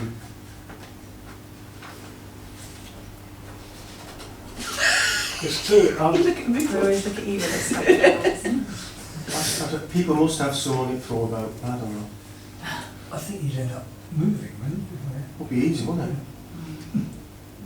Anyway. That's what it looks like now. The problem is, Chair, I feel those properties are absolutely beautiful, and you're basically butchering it. And I just love the original pre-war type style. I absolutely love them, and now you're basically making it like a monolithic block, like every other building which is built now. But that's just my own opinion anyway. Yeah, it looks bitty at the sides, doesn't it? Although it complies with everything. My own personal point, it's not pretty to the architecture. It's not pretty. It may be functional for the people inside it. But when you look at the original, your top left, which has not got a hatched extension of it, it's such a beautiful house. And now you're basically making it a monolithic block. But that is not. That's my personal. It's not against what planning is. It's whether it complies to planning or not. That's a decision we have to be brave enough to make. It's taken away the character Yeah, of the absolutely, house. Chair. Absolutely, Or the absolutely. bungalow. Yeah. We're losing another bungalow. So can I come back on, obviously chalet style bungalows, which is what Councillor was saying, they are quite attractive and I didn't think we liked at the front double sided, we don't like as much at the back, the dormer style, and not double dormers like to that extent, so it's a bit over excess I think it's a lot for that location as well, I'd say. Yeah. Councillor Foreman? I kind of have to agree. It's overdevelopment of the property itself. There's too much, and it's totally changed the character. I know down that road there's different styles of properties and styles of bungalows and things, but the impact it will have on that area, I think it's totally wrong. Councillor will propose to object. I would object, Chair, personally. I mean, there's nothing against it, but it just doesn't look like So just to be clear, what are we objecting based on? more development. Overdevelopment at the moment. Do you want to add to impact on the street scene? Yeah. You also mentioned the character of the property. The double dormer on the front, basically. So that's it. That is in the Labour plan, that isn't it? So I've got policy DM2, the local plan, yeah. DM2 we used it. You're all right for those to be added, Councillor? Anything else, Councillor Warman? Can't we know? No? Okay. Unless there's any other comments. So can we have a show of hands of objecting to this application? Those against? Those abstaining? Thank you. Done buildings. We need to discuss that in further detail.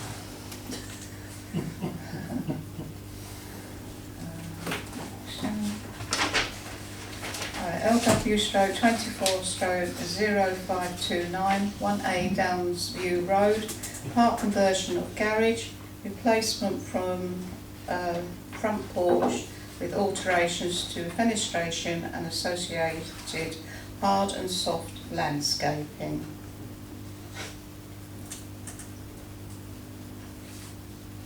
This is really basically turning a double garage into a single garage and utilising the room within the building.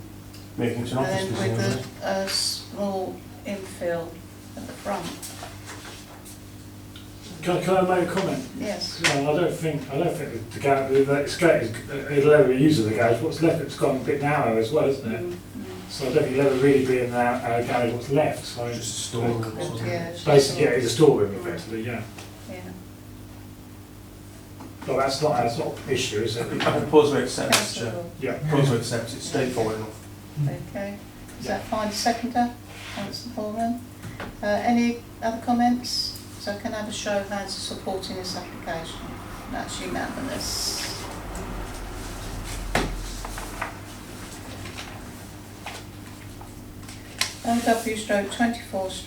LW/24/0528 21 Upper Belgrave Road, single storey rear extension.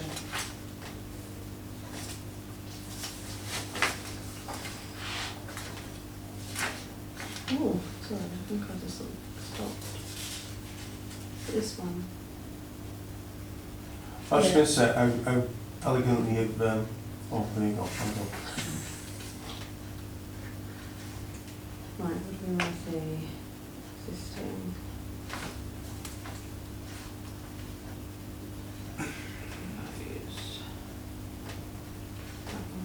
Wait, why does it keep going? It's pretty I've got too straightforward. many tabs open. So we're watching you. Right. I'd just say you're doing well in it, just put the cursor death on it. Yeah, Existing. thanks for that. Right, so that's existing. This is going to take it. Oh, it's fine. It's fine. Look. Those proposed.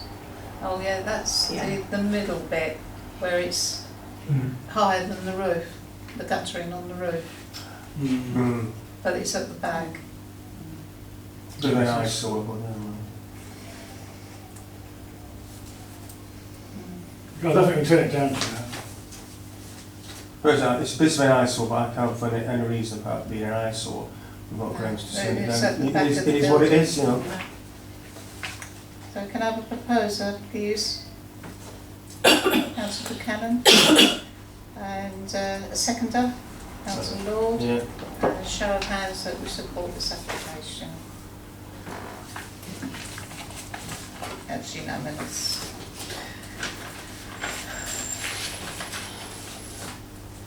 Get in there. LW/24/0530 14 Green Walk. Replace detached garage with a single storey side extension.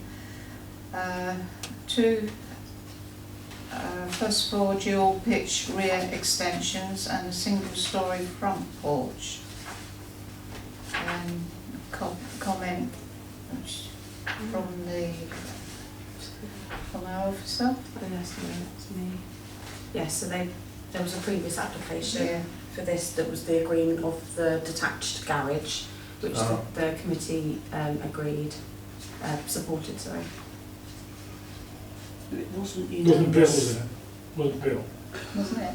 I You didn't can like. remember? I didn't. Right. Who would like to lead on this one? Councillor Vaughan.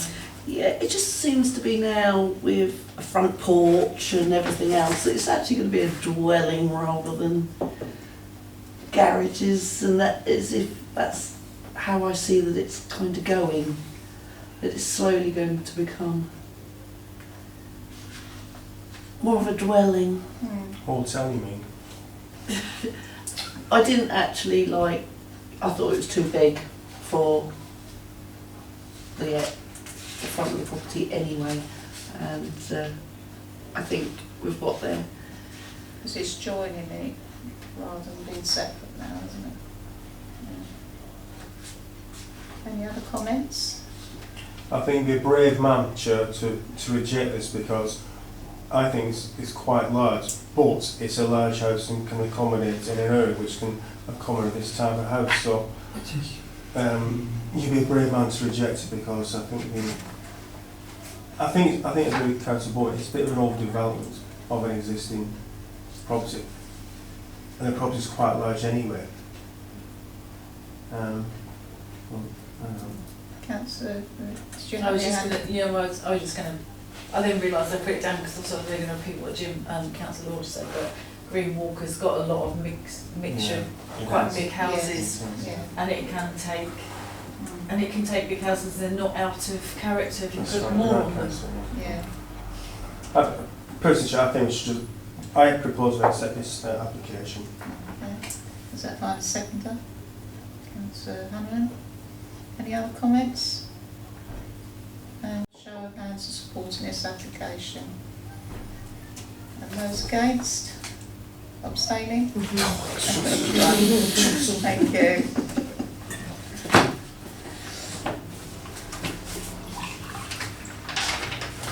Tree works applications. SDNP stroke 24 stroke 03370 stroke TCA Dog Kennel Barn, and it's Manor Yard, Bishopstone Village. I'm going to read it all out. No point, Chair. I'm not making any comments on this one, so open to Thank you. the committee. It's a sycamore, and they're prolific growers, and there's no doubt in my mind within 2 years this application will be coming back for a 25% reduction. So the best thing to do with sycamores is leave them well alone, or cut them down as they do on the agent's wall. And white beam is another. It's a prolific grower, and thinning it. And I tell you, within 2 years, 3 years, this application will be back, because as soon as you cut one branch down, 3 come up. You cut 3 down, 5 come up.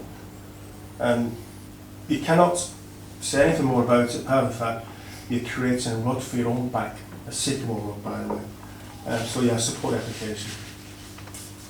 Is that fine? Seconder? Thanks, Gordon.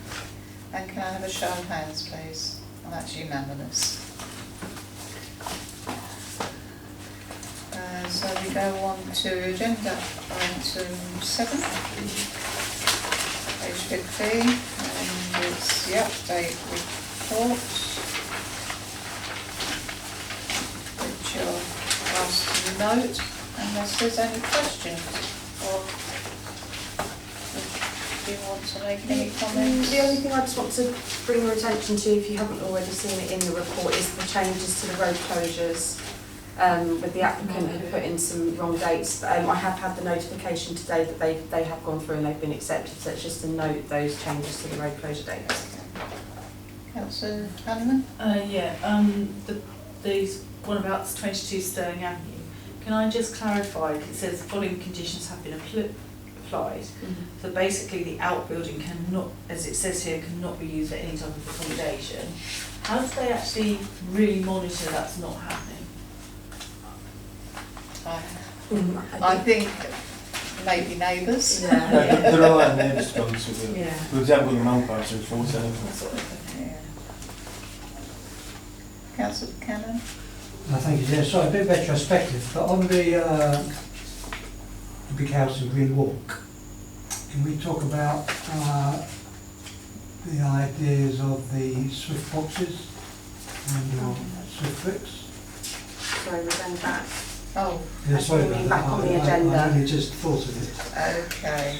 I'll allow it. And bulk hoses as well. Thank you. Thank you. Yeah. So we're adding to our support what we've said before about adding Swift boxes to the property whilst doing this work. Yeah, it's everyone And happy they with can get that. advice from Seaford Swifts on that. Yeah, I'm still abstaining. yeah. It's Okay. okay. Thank you, Councillor Cannon. Councillor Foreman? Yeah, back to agenda item 7. With the appeals, because obviously we know that 18 Pearl Road is making an appeal.